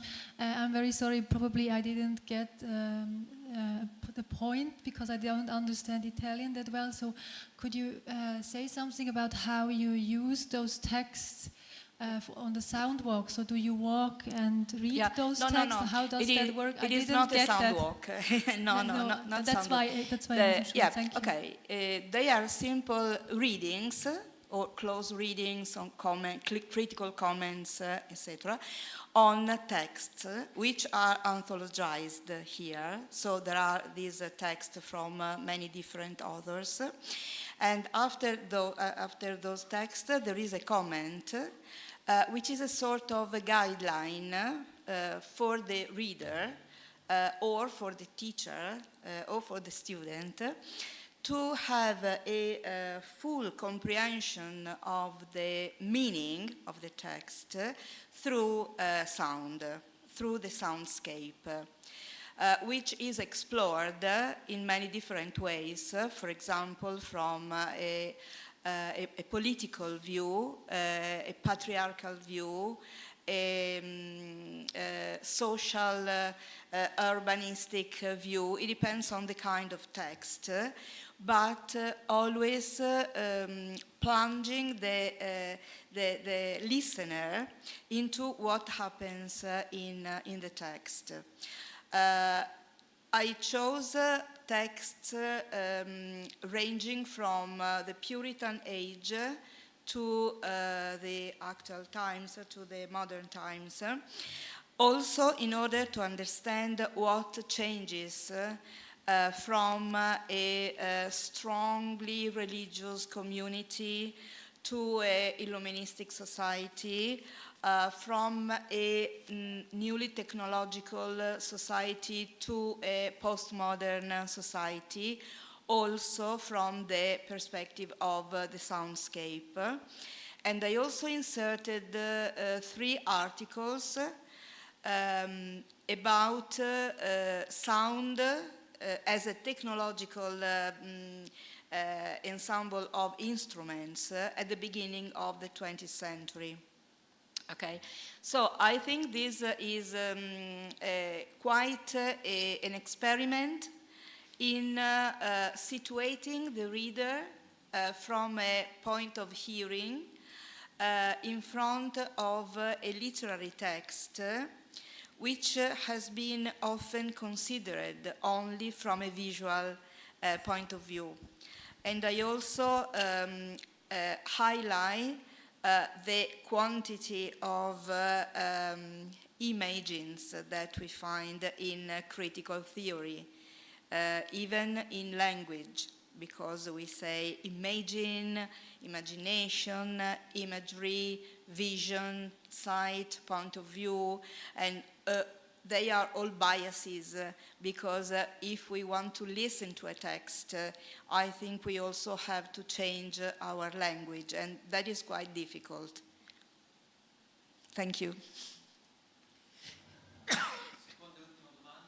Volevo fare una richiesta di informazione. Io ho scritto un commento psicoanalitico alla Divina Commedia e ogni tanto mi fermo e suggerisco ai miei lettori di leggere ad alta voce delle terzine, lasciando che i suoni della propria voce entrino dentro. Io non so che effetto abbia fatto sui miei lettori, volevo sapere se lei ha fatto questa esperienza con i suoi studenti e... Sì, sì, assolutamente. La lettura ad alta voce non è come l'audiolibro che tu lo ascolti. La lettura ad alta voce la fai tu e la si fa in gruppo, e secondo me va benissimo anche l'audiolibro, per carità, non voglio penalizzarlo, io non mi intendo, quindi faccio altro. Questo è un ottimo esempio di qualcosa da fare, perché anche la scelta dei suoni, e soprattutto in una lingua come era l'italiano al tempo di Dante e com'è l'inglese ancora oggi, che sono lingue molto sonore, con delle sfumature molto particolari. Oggi il linguaggio in italiano si è un po' impoverito da questo punto di vista, ma secondo me è un'ottima cosa quella di far leggere ad alta voce, magari è una cosa fondamentale in tutte le lingue, dall'italiano all'inglese, eccetera. E spesso con i miei studenti, a parte che io ho fatto una cosa bellissima con i miei studenti l'ultimo anno che insegnavo a Urbino, siccome facevamo il corso proprio sui soundscapes, io iniziavo tutte le lezioni con 5 minuti di musica prima di iniziare la lezione, e avevo fatto una scelta di tanti tipi di musica diversa, rock, punk, classica, John Cage, cioè di tutti e di più, e dopo le prime 2 o 3 lezioni gli studenti arrivavano tutti prima a lezione per essere sicuri di sentirsi questi 5 minuti, ed era veramente è stata un'esperienza molto bella, che ha aiutato anche a capire l'importanza della lettura ad alta voce, perché si sono sentiti liberi di potersi far ascoltare, cioè ascoltare musica diventa anche quello un passaggio dell'ascoltare la propria voce e quella del tuo vicino. Magari ci fossero anzi, io vorrei leggerle poi queste cose, se mi dice dove le trovo, molto volentieri. Perfetto, grazie. I resume for English speakers. They talked about the importance to read aloud, yes, the texts, so the importance of sounds, of words, and to give sounds to words. E c'è un'ultimissima domanda, se no ringraziamo Alessandra e poi... Questo lo togli tu? Sì, ci penso io. Grazie mille.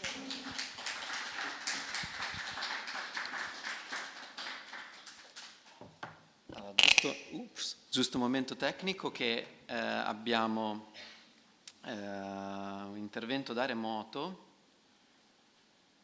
Datemi un minuto.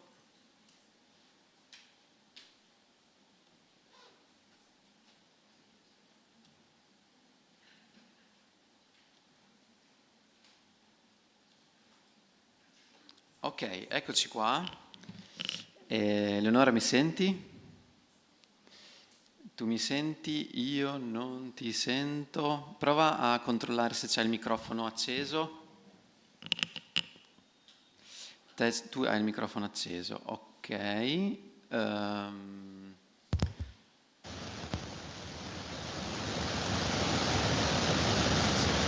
Qualche problema tecnico. Allora, un momento che chiediamo un'assistenza tecnica che in questo momento non so gestire, giusto un attimo. Prova a parlare un secondo. Mi senti, Emiliano? Adesso sì, perfetto. Yes, we're Ora lucky. mi senti che ho rimesso... No, non mi senti. Sì, ti sentiamo. Ah, ok. Perfetto, ok. Puoi provare anche, hai una presentazione da cui inizi? O... Sì. Ok, sì. intanto allora io ti presento. Grazie.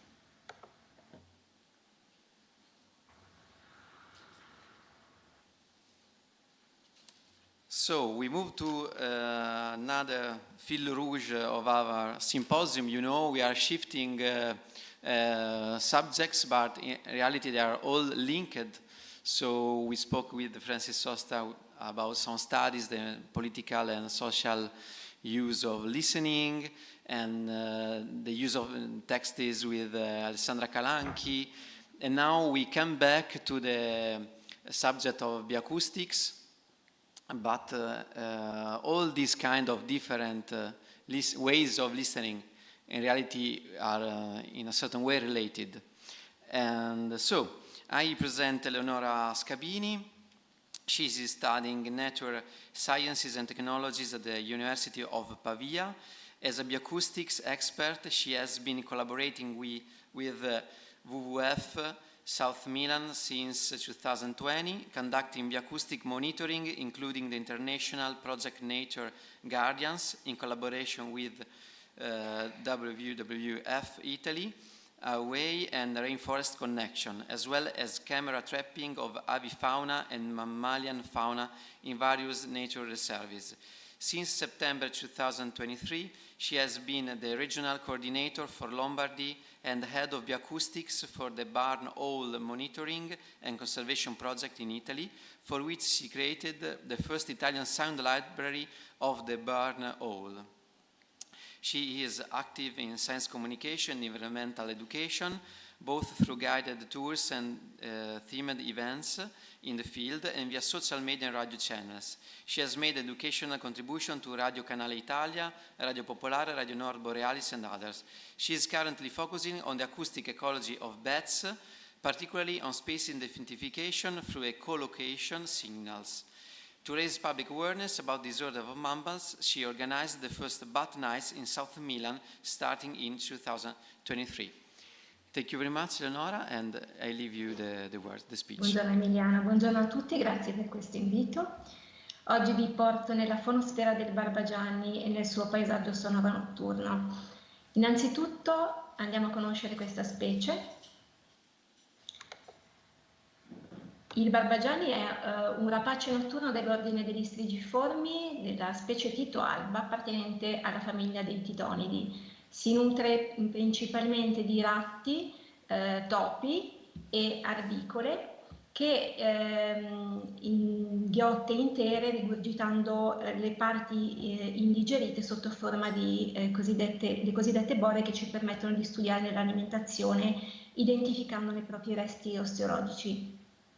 È distribuito una distribuzione cosmopolita, è sedentario e nidifica in fienili, silos, rovine ed edifici abbandonati o anche utilizzati, che vengono utilizzati anche come rifugio ed caccia prevalentemente in praterie, zone cotonali, campi aperti con canali d'acqua. Le principali minacce che subisce questa specie sono la perdita di habitat e di siti di nidificazione, l'impatto con autoveicoli, l'uso dei rodenticiidi e proprio l'inquinamento acustico. Per ovviare a questo è stato nel 2021 fondato da Gabriele Stanisci il progetto nazionale a lungo termine di monitoraggio e conservazione dei barbagianni in Italia, che svolge numerose attività di cui vedete anche nell'infografica Report 2022-2023 che potete scaricare dal sito www.entenazionaliuni.com, poi vedrete il link. Abbiamo posizionato moltissime cassette nido, 147, con un tasso di occupazione del 50% e diversi successi riproduttivi, con diverse coppie nidificanti. Ci occupiamo di ricerca bioacustica, di genetica e dell'analisi della dieta del barbagianni tramite proprio le borre.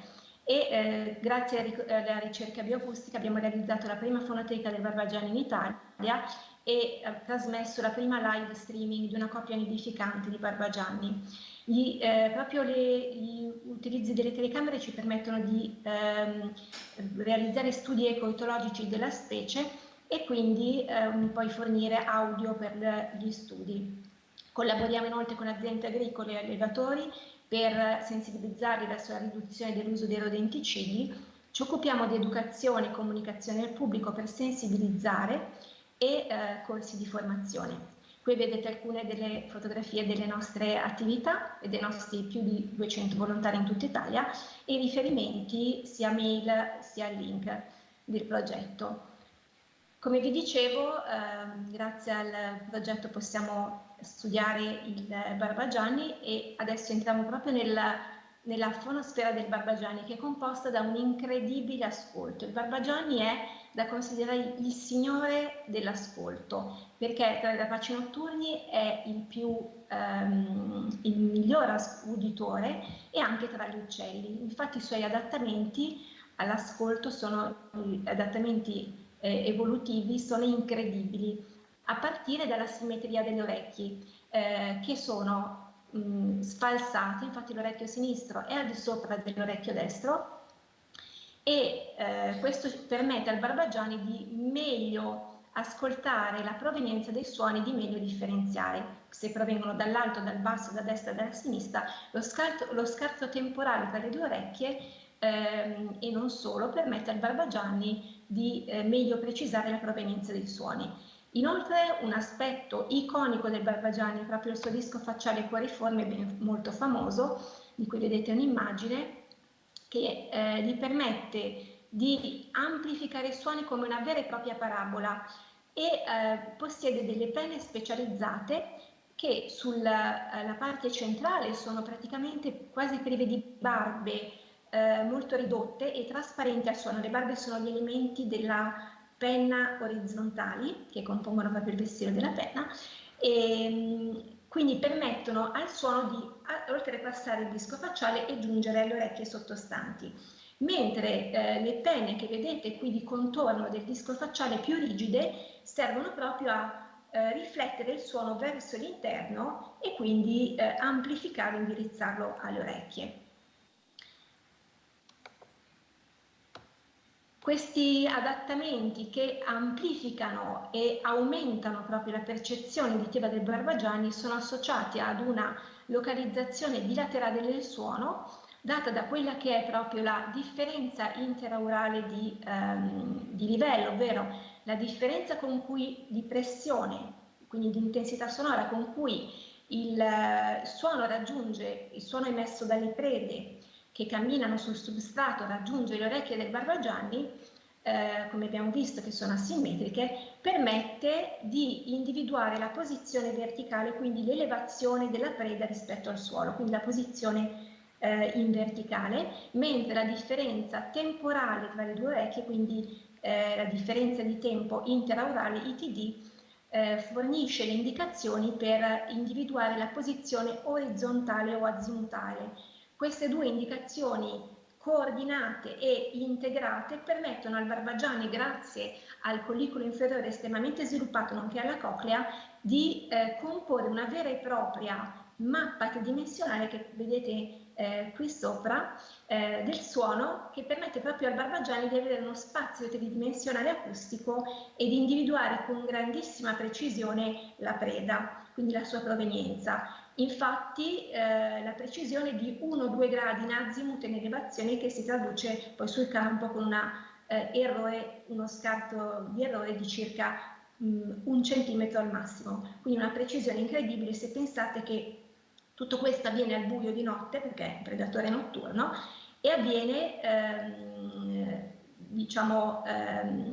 non solo di notte ma anche su una preda che è anche in movimento, e raramente rimane ferma, anche se in alcuni casi adotta la tecnica del freezing per scappare all'udito del Barbagianni.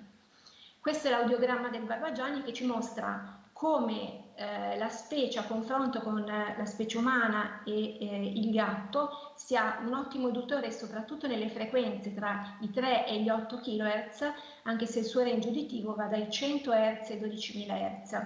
Quindi nonostante non sia un mammifero, quindi non possiede le 3 ossicine tipiche dei mammiferi, dell'orecchio interno, supera anche l'udito del gatto, che invece lo batte per quanto riguarda gli ultrasuoni utilizzati dalle prede. Quindi un eccezionale udito e impareggiabile davvero, perlomeno nelle frequenze a lui congeniali che gli servono per individuare le prede.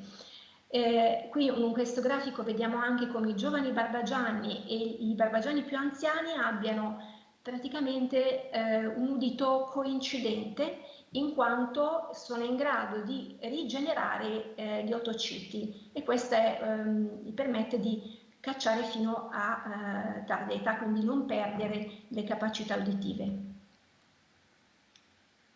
Qui vedete un ascolto attivo da parte del Barbagianni durante la caccia da posatoio, che è una delle forme che utilizza il Barbagianni per catturare le prede.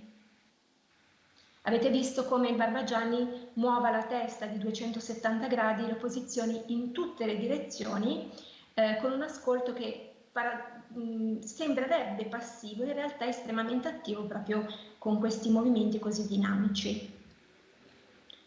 La nostra live YouTube 24 ore del canale di Università della Natura, che trasmette una cassetta nido nella provincia di Roma, ci ha permesso di raccogliere tantissimi video che ora vi mostrerò e di permettere soprattutto alla coppia Nina e Dante, che ha occupato questa cassetta ad aprile, di nidificare e di generare 5 pulli, e quindi un grandissimo successo riproduttivo, tutti involati.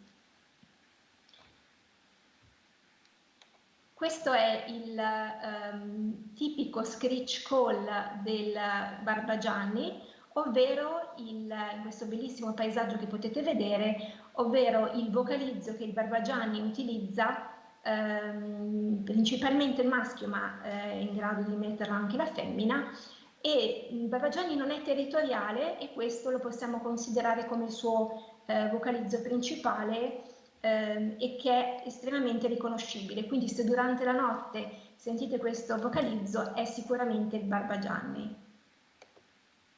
Scusate.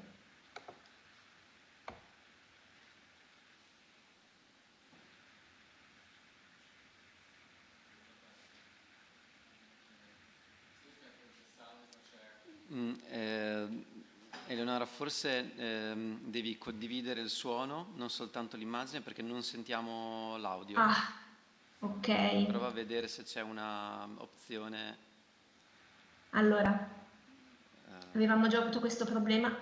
Un attimo, L'abbiamo testato prima. We tested before and it worked, but now doesn't work. But we try to solve the problem.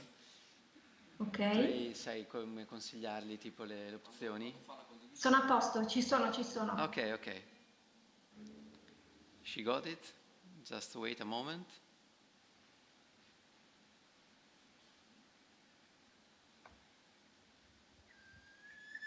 Okay, it works.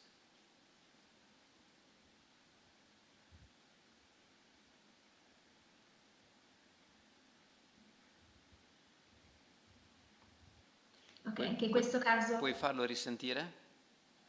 For sure. Il secondo?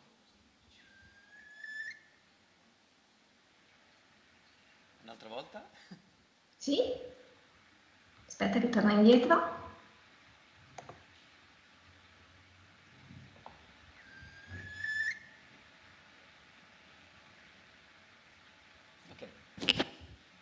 Ok, ma ne sentirete anche dopo, quindi sentirete parecchio. Bene. Allora, quando il Barbagianni, in questo caso un maschio di nome Gaz, è entrato nella cassetta nido per visitarla, ha emesso, la cassetta nido di cui vi parlavo prima in provincia di Roma, ha emesso, che noi abbiamo monitorato, ha messo questo richiamo di corteggiamento verso la femmina, quindi invita la femmina nel nido, perché così fanno i barbagiani maschi, esplorano il territorio, cercano siti di nidificazione e infine invitano la femmina.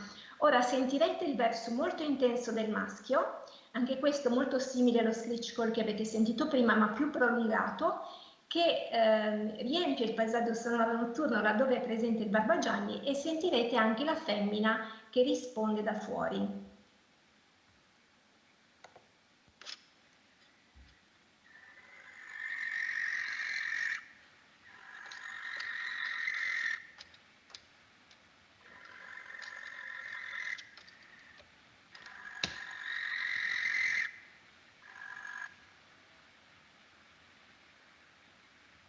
Ok, avete sentito? Sì. Ok, quindi se tutto va bene, la femmina accetta, diciamo, il corteggiamento del maschio ed entra nel nido e la coppia occupa il nido. In questo caso non è successo, questa coppia non ha occupato il nido e quindi non c'è stata l'occupazione. Diciamo che non soltanto i barbagianni sono presenti in questo spazio sonoro notturno, ma ci sono altre specie che fanno parte dell'ecologia acustica di questi paesaggi sonori notturni, come ad esempio la civetta. Tra il barbagianni e la civetta c'è una relazione di competizione per i siti, e in questo caso vi farò sentire proprio una coppia di civette residente che molte volte si è posizionato sulla pedana esterna del nido e ha vocalizzato e anche copulato diverse volte, ma non ha mai occupato poi il nido.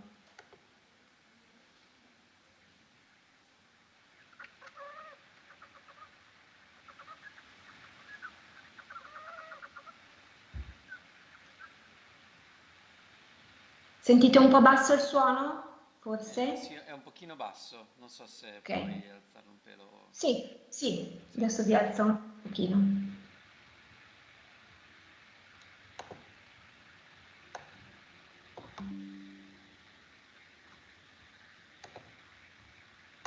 Oh.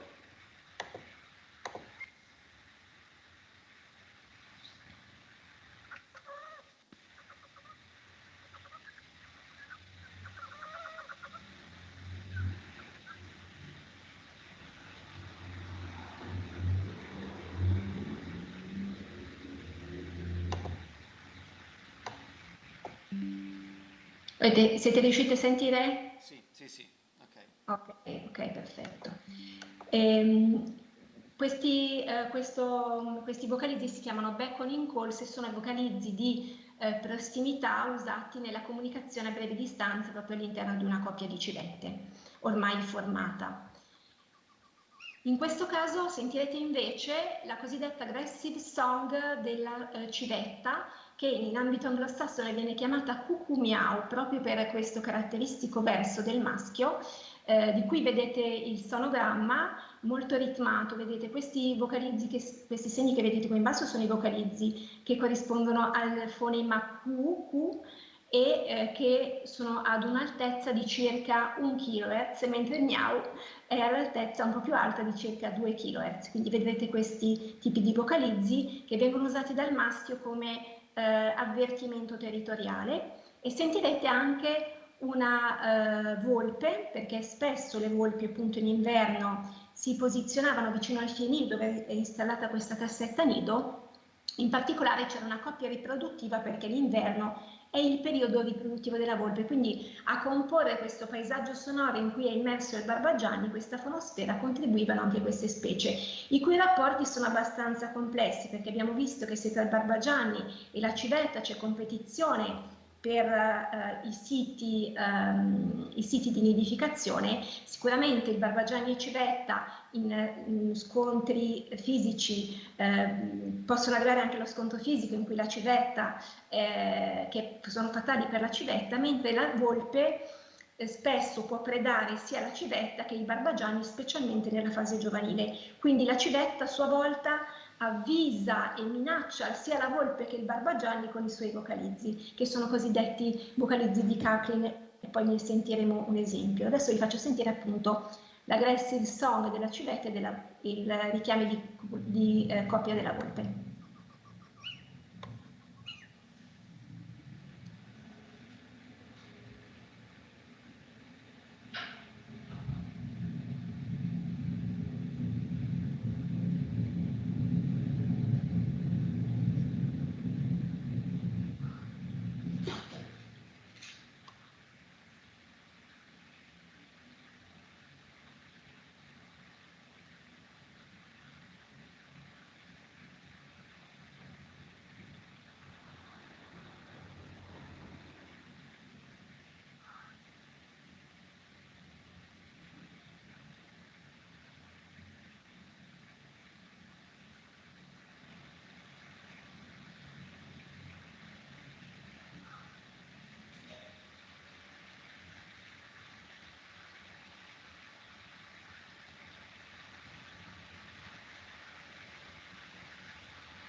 Ora, come vi dicevo, i rapporti tra la volpe e tra il barbagianni e la civetta non sono sempre semplici. In questo caso una cassetta sempre posizionata dal Lazio, ma non la cassetta precedente, mostrano come il barbagianni e la civetta possano avere dei veri e propri scontri. Ed è questo il vocalizzo di cackling che sentirete, il primo vocalizzo che emette la civetta è un vocalizzo detto appunto di cackling, che rappresenta una vera e propria minaccia per qualsiasi specie che possa appunto mettere in pericolo la civetta, e non è semplicemente un allarme, ma è qualcosa di più.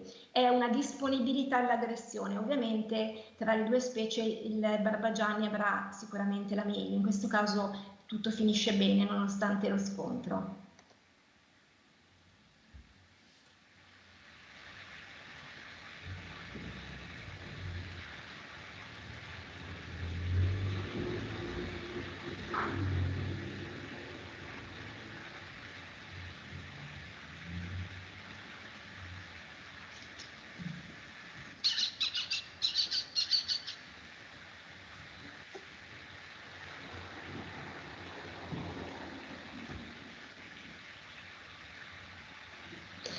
Questi vocalizzi sono anche usati da noi che ci occupiamo di bioacustica, proprio per, o qualsiasi volontario sul campo può utilizzarli proprio per individuare la presenza di predatori che possono essere la volpe, ma anche proprio il barbagianni, visto che la civetta li emette proprio in presenza dei barbagianni, e spesso nella live abbiamo visto come nel 90% dei casi, quando la civetta emetteva il cackling, ci fosse proprio la presenza del barbagianni vocalizzante dopo pochi minuti.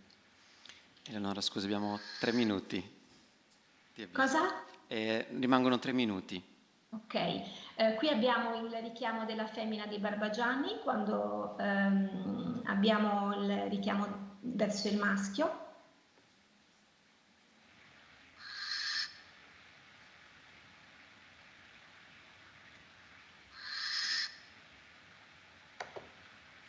E se tutto procede bene abbiamo la femmina in cova. In questo caso Nina, la femmina della coppia, ascolta mentre sta covando le uova, le 5 uova, ascolta un maschio che entra nel loro territorio e si avvicina al nido e a cui reagisce Dante, che è il suo compagno.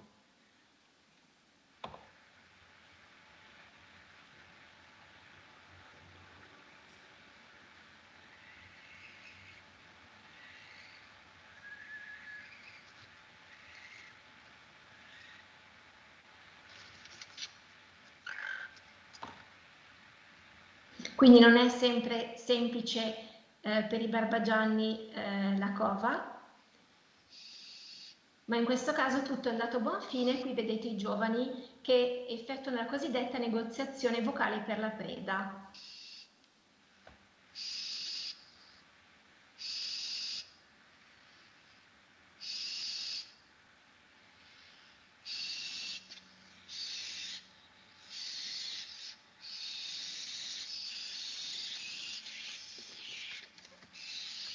Ed il giovane ha ricevuto la preda.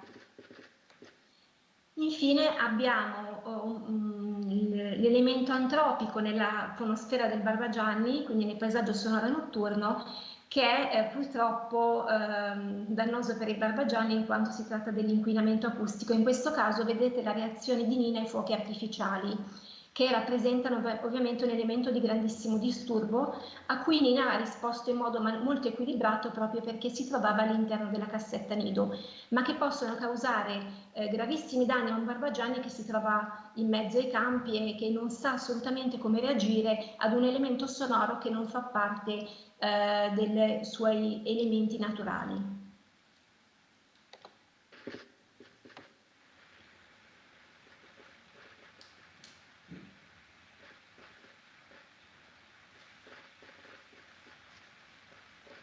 There are fireworks in the background. This is the reaction of barn owl to fireworks.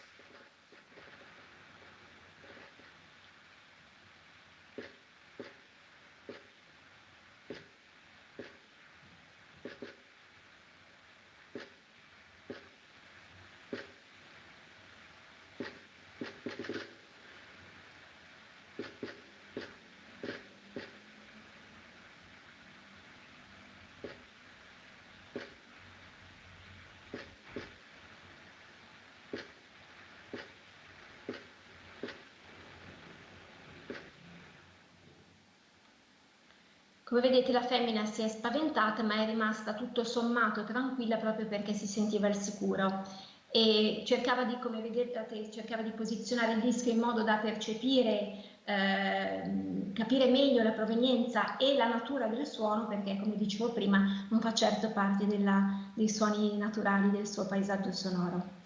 E quindi vi ringrazio e spero che vi sia piaciuto. Grazie mille Eleonora. Allora, rimani qui perché chiedo subito se c'è qualche domanda. Okay. In italiano o in inglese posso aiutare a tradurre eventualmente. Sì, sì. La platea è tranquilla, è sembrato tutto chiaro. Dico una cosa in inglese.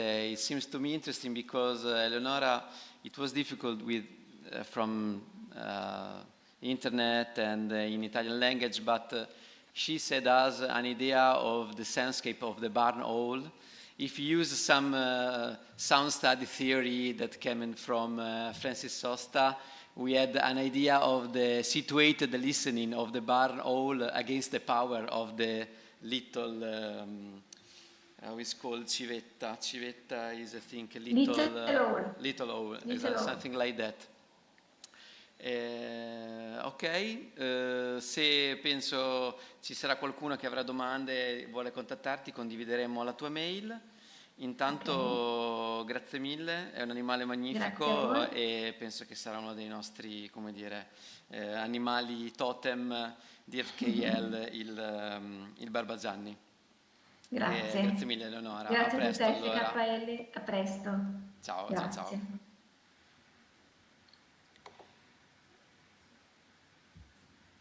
Ok.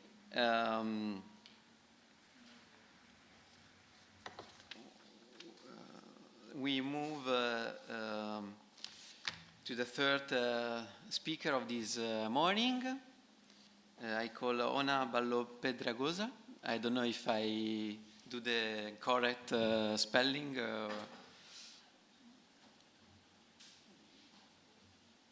I found you the presentation.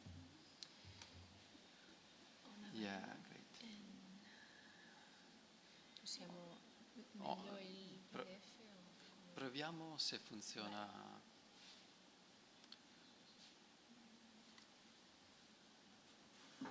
Ok.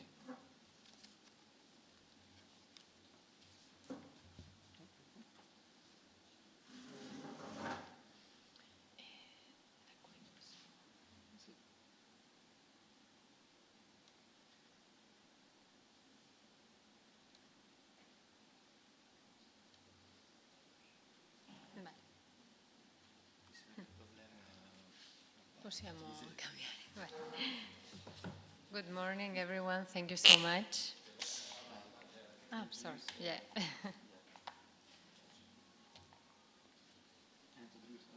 Yes, okay. I introduce you briefly. She is doing a PhD funded by l'Acaxia Foundation Fellowship at the National School of Architecture of Grenoble under the supervision of Nicolas Tixier. The Sound That Remains, the Soundscape of Churches in the Catalan Pyrenees, conducted within Cresson Laboratory, the Research Center of Sound Space and the Urban Environment. And before, she has a master's degree in Art History and Aesthetics, Paris 1, Panthéon-Sorbonne. Thank you very much to be today here, and please. Thank you so much. I will speak in English, even I doubt for a while, because we will move to a little region in Catalonia, so everyone speaks Catalan there. And I'm doing my PhD in France, but well, I will try to use the words in English, but if we need some precision, I can after, or in Italian, try to find a good word. So yeah, thank you so much. I started this PhD, so this is the second year, and just a little bit the genesis about this.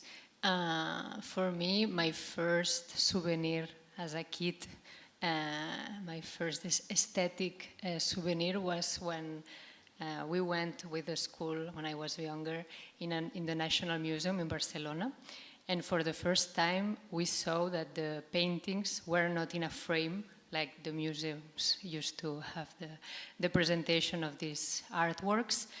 But instead of this, we saw a recreation of apside with a mural paintings that we had to look on the top to see these magnificent paintings with a lot of magical elements, animals, etc.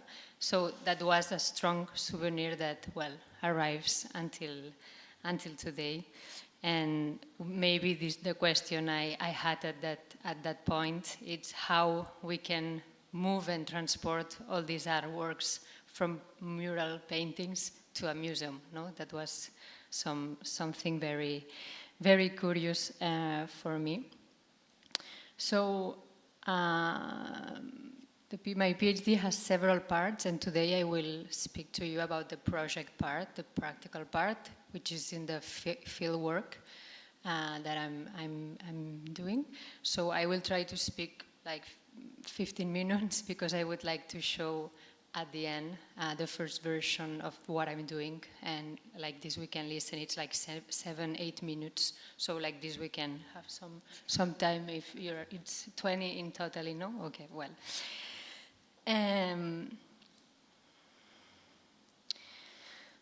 So the story about those churches that still exist in the Pyrenees, it's that in 1990 there were several collectors from United States that was growing a collection art, that they learned how to take off those paintings. In fact, the Italians invented the strappo, and they went to these churches that were really away of big cities, and they take it off to bring it to the United States. So at that moment, the Catalan government realized that they had no law to protect this heritage. So they decided in 1990 to take off all the mural paintings, original ones from 11th century, that the other village owned and still owns. So people from those towns, since that day, they lived quite a fracture, something really changed for those towns and also for those churches, that during 800 years, until 1990, we could say those paintings were living in an environment full of contrast between a sonic space outside, so a very changing ambience outside, the rivers, the birds, but also the work of the rural lives with the sheep, with the animals. And inside those churches, there were a full contrast. It was the opposite. No? It was a symbolic world, a place that we could go in and start to think about other things, no? like a divertimento. For sure, there were a liturgical and for praying, for Christian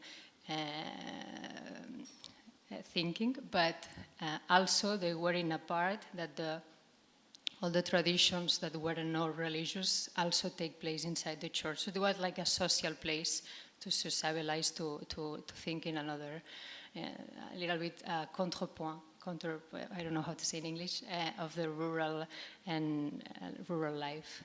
So these paintings today are in the museum. And here you can see a little bit how it looks. So they reconstruct. Here you can see, for example, this is a scene, very traditional, that's what I was saying, that they are not all scenes from biblical inspiration, they are also more quotidian and divertimento scenes to think, to represent also another life, that the life to pray. Oops. When I start to see those paintings, I realized in the museum, I realized that something were not there, no? That you are in a museum with absolute silence, or quite of a silence that we all recognize in museums, but that the paintings were quite soundy, no? I don't know how to say, but there are a lot of representations that invites you to movement. For example, this lapidation. Also the scene that I hear, in fact, there is somebody playing the la lira.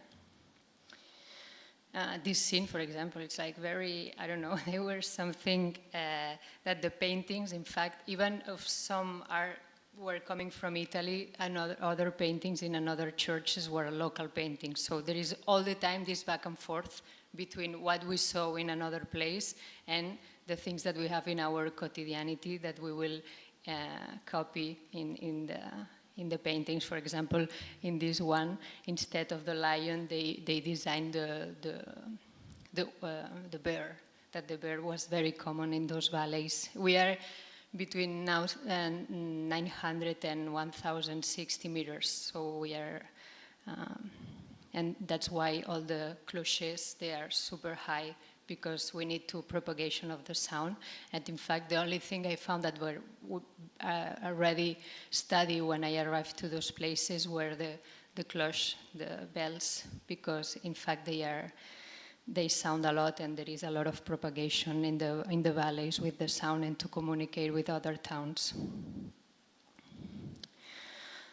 So this field work that I start, it's when I realized doing the journey, the reverse journey from the painting. So the paintings arrived to Barcelona, to the capital, and I went from Barcelona to the valleys to discover the original places where those paintings were, that I discovered that those churches fall in some kind of ruin because they lost their treasure that were the paintings. And for the people from towns, it's very difficult to maintain those churches because there is no funds and economic project to build it or for the conservation. There are a lot of churches. So I found this is the extremely case that the paintings are super well known and the church looks like this today. But there is still, sometimes there's still the original paintings inside. There's also an original part that they just forgot when they did the strapo. So, yeah, when we are in the museum, that's a little bit the question I'm asking, no, myself. We lost some popular meaning of the utilization of these paintings. No, there is. We always learn how to see the pieces in the museum, but not how to imagine the place they were and which were the sounds that were involving these paintings, and that maybe could have some directly meaning to the message that they were giving to us. No, and when I read, for example, Tim Ingold, no, he had a very nice reflection about that in the medieval times, people were analphabet, so they really learn messages and how to communicate and how to read through the words, through the sounds, and with these elements they could read paintings, read the religion message. No? There is another philosopher, a Spanish philosopher called José Bergamín, and then he also had a lot of theory about how the religion arrived to us through the listening. No? And following this path, I arrived to the idea of maybe this heritage is divided today. We think that the heritage is in the museum and it's the only thing that we kept from these paintings, but maybe we need another part that it's missing now. They are divided. And this part, maybe it exists still, it remains still today, and it's in the Pyrenees. So what I'm looking for, it's all those elements, immaterial elements, that they remains in the valleys, and for sure the sounds are the most, all the things that I found. Some sounds that are there since many years ago, and they still are reproducing. It's possible to reproduce them or to make them sound again.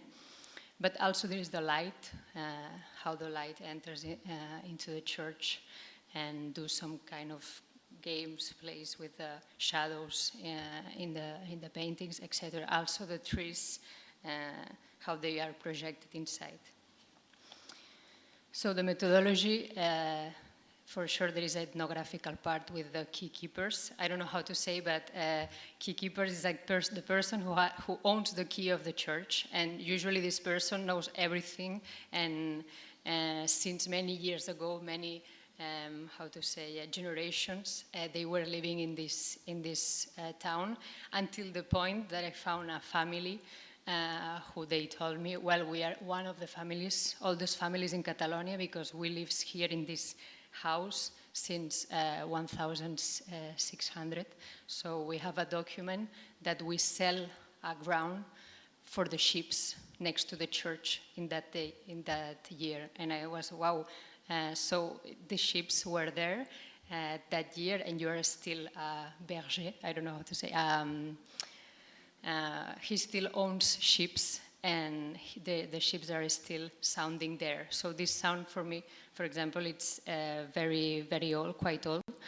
And that's why that's him. and for example, that's why I start to film them more than doing interviews. The ethnographical part is more with the camera. Also some recordings, the rivers that are around the churches, which types of birds go in, why, I mean, to also make a long catalog, what happens when it rains, etc. Each church has precisely ambience, very particular ambience, that when we are in the museum we cannot feel it, for sure. We just have abscess that goes, and in this case, I would like to make a catalog of which is a particular sound and a particular immaterial thing that it's just only happening in this church. I'm also doing ear impulse response to capture the acoustic of each church. Sometimes a church had a restoration and we lost the original acoustics for sure, but my idea is not only to travel to Middle Ages, I'm interested about all these years that the church were cohabitating with the mural paintings until 1990. So it's finally this 800 years that has many strat of story. This is a little bit the things I'm filming with the key keepers. And the keys, well, in Italy I'm sure they are the same, but it's a huge key. So here we are in the museum, and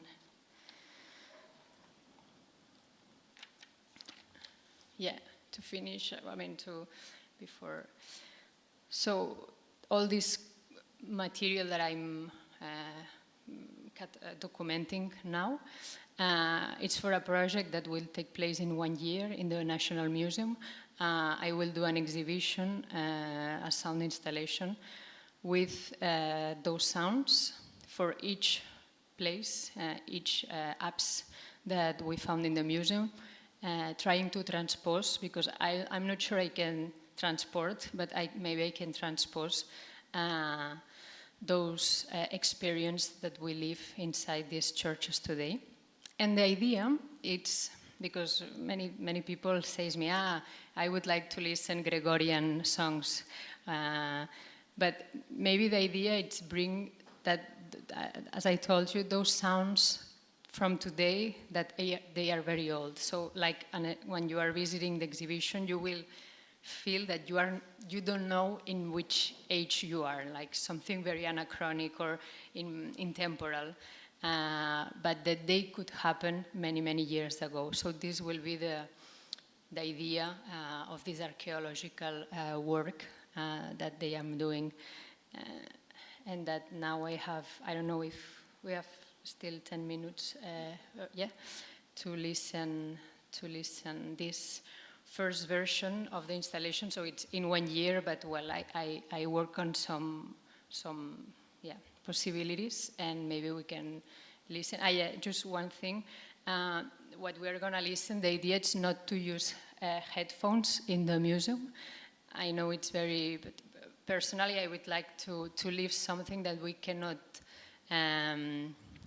something that is accidental. We cannot choose to not listen. I really want to bring the sound in the space, and that becomes present in the space. So we will see, you will listen, that there is sometimes sounds that mix together, but this is the idea, because when you are there in the churches, you always listening what is happening outside and also inside. So this idea of something crossing and two worlds working, that I was talking you about this in the beginning, about this contrast between exterior and inside, outside, are also present in the test that they are doing. So that's why you will sometimes feel that there is two actions happening at the same time.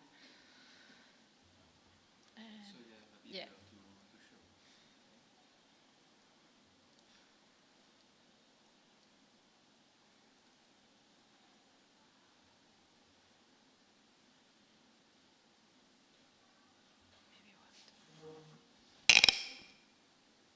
Is just sound?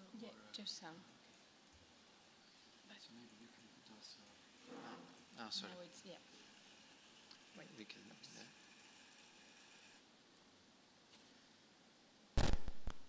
Vale. Let's try.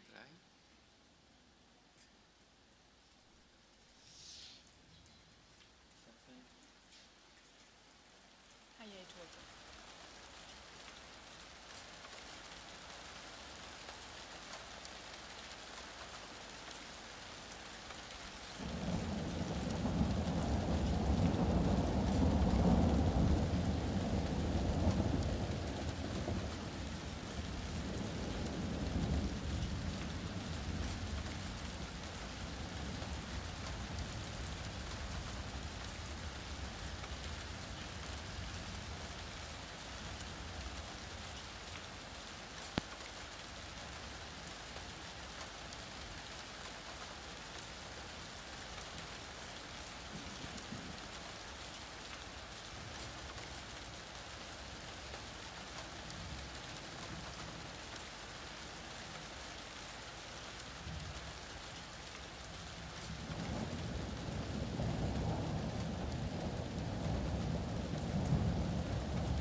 Yes, yes.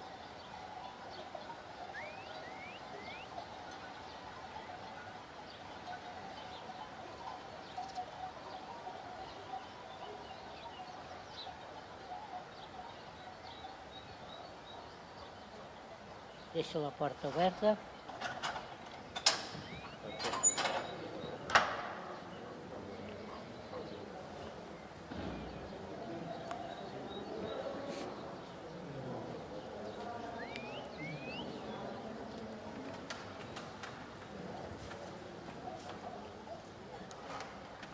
Podem començar muntant? Hola, bones. De fet, la festa avui, encara que sigui al Pilar, la festa és als Goigs del Roser.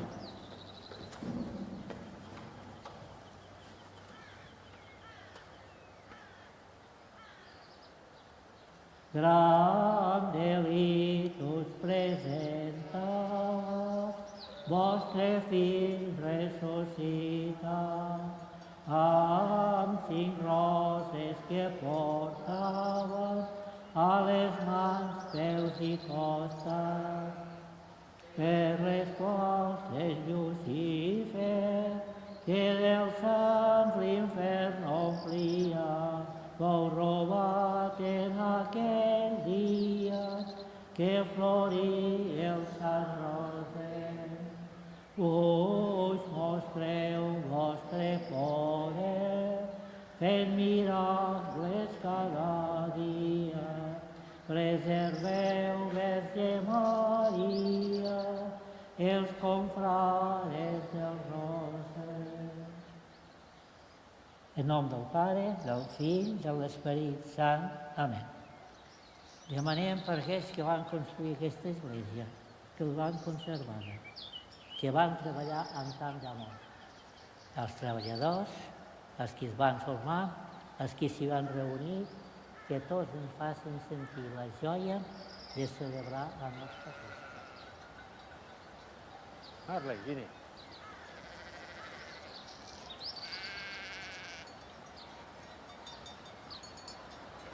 Vine, vaig per baix. Ale, vine aquí, Cuca. Ale, vine aquí. Ale.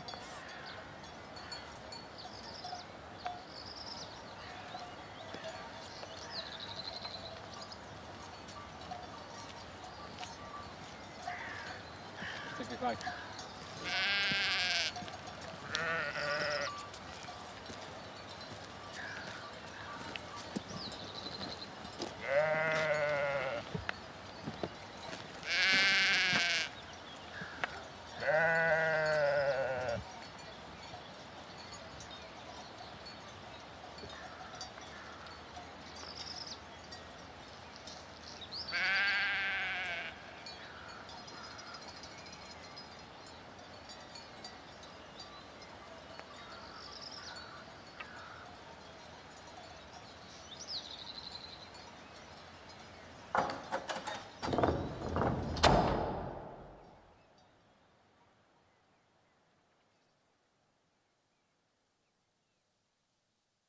Thank you.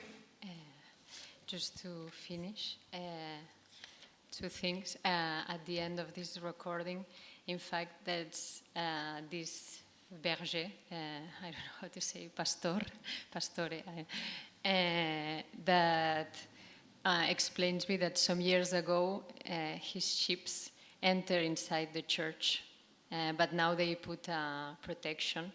But in fact, the sound of the sheep inside the church, I'm looking for that will happen, because now the only thing I could convince him is to arrive until the door, and at the end we can hear one sheep that do and it resonates a little bit, but well, my project is to put it in one day. And yeah, also the last thing, my question will be what we're gonna see for the first time in the murals that we never saw before when we will listen this part. And maybe, there is a work to do for the significance of this. Thank you. Thank you, Anna, for your very interesting speech. We have time for questions, so if anybody has some question. Yeah.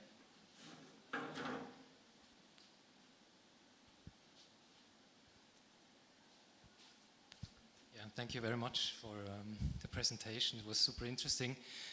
Maybe some ideas I had, because in my project, I also deal with certain types of configurations, and I really enjoyed or liked your notion about the old sounds, and that made me think that the topic you research in is kind of like how these configurations are between landscape and architecture, between culture and nature, and this notion of nature culture of Latour came to my mind, like in a sense like that the sounds, this kind of hybridization and the kind of let going of the dichotomies of culture and nature separation, and your sounds you record are basically a very interesting entry point to this notion of nature culture that came kind of to my mind. Mm-hmm. And also what I also liked a lot is that the places which are in process of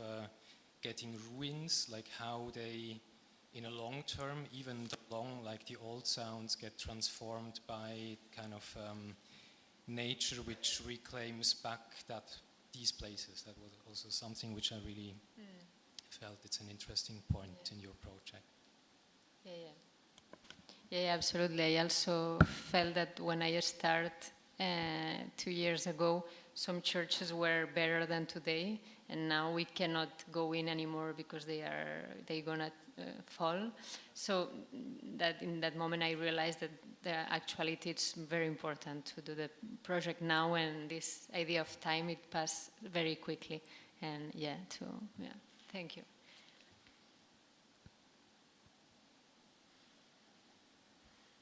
Some other questions, maybe?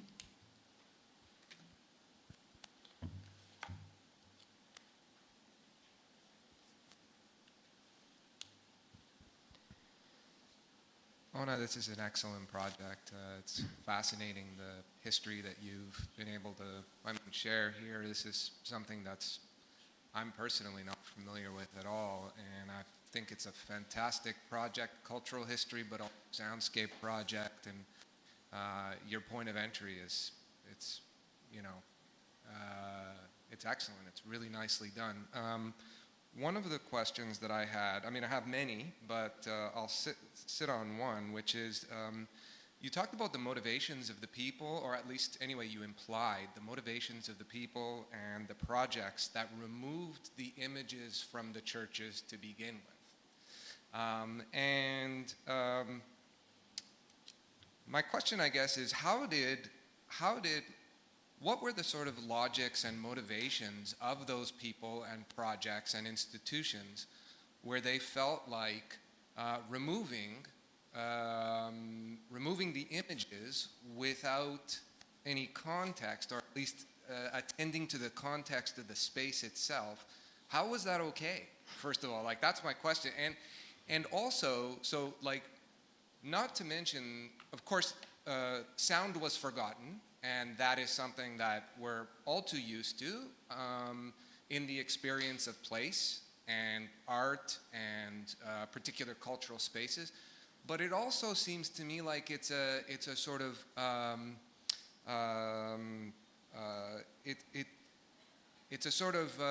it was also inattentive visually to the space as well, because you mentioned the ways that light enters the space shaped the sort of visual experience. So it also feels like it was missing from a visual perspective, or it was lacking from a sort of visualist orientation as well, not to mention, like, let alone sound, right? So can you tell us a little bit about how did this happen? Yeah, no, but it's true. This is the main question. Now museums are wondering why we conserve this and why we own those collections. I mean, this National Museum, it's not the only one. In Paris, Quai Branly, they just bring back some pieces because colonial issues that they stolen. No? So now it's a good moment to ask museums, okay, what do you own and why, and which is the new perspective that you can bring inside the museum to explain this differently? Because here, as you said, they play this idea of no context at all to bring some a new storytelling, almost, that you are in a big space with a lot of apps and mural paintings that are creating an imaginative world, and this makes a huge it's very impressive, but also it's that much impressive that you feel that something is missing, because it's extremely, so it's this idea of we are losing something. There is some spectral presence of something that is not here. It's that strong that's why I felt that it was something to do here, because there is no context at all.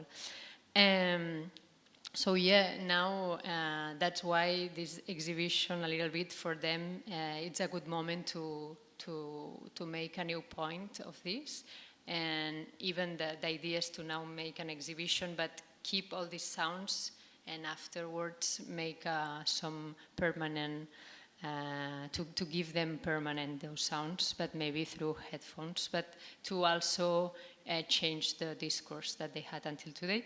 Also, as well, because now there is some towns that are reclaiming the paintings to bring them back. So now they are in a trouble with this, because if they move out, if they move on again, probably they will broke. So it's very, very technically, the restoration that they had, etc. So for the conservation, but also this project and the thing that you said, it's also a reflection about the idea of why it's in the museum, the place where we conserve. Why we cannot imagine that people in towns can conserve something as well. They did during many years, but just we are not looking on it. And this project is also to bring light to this other concept and maybe change the hegemonic message that they gave us since many years, that here is the place we conserve it, because otherwise we will lose it if they will remain in the original places. So this is a little bit the thing that we are trying to also réfléchir, we are thinking about. Yeah.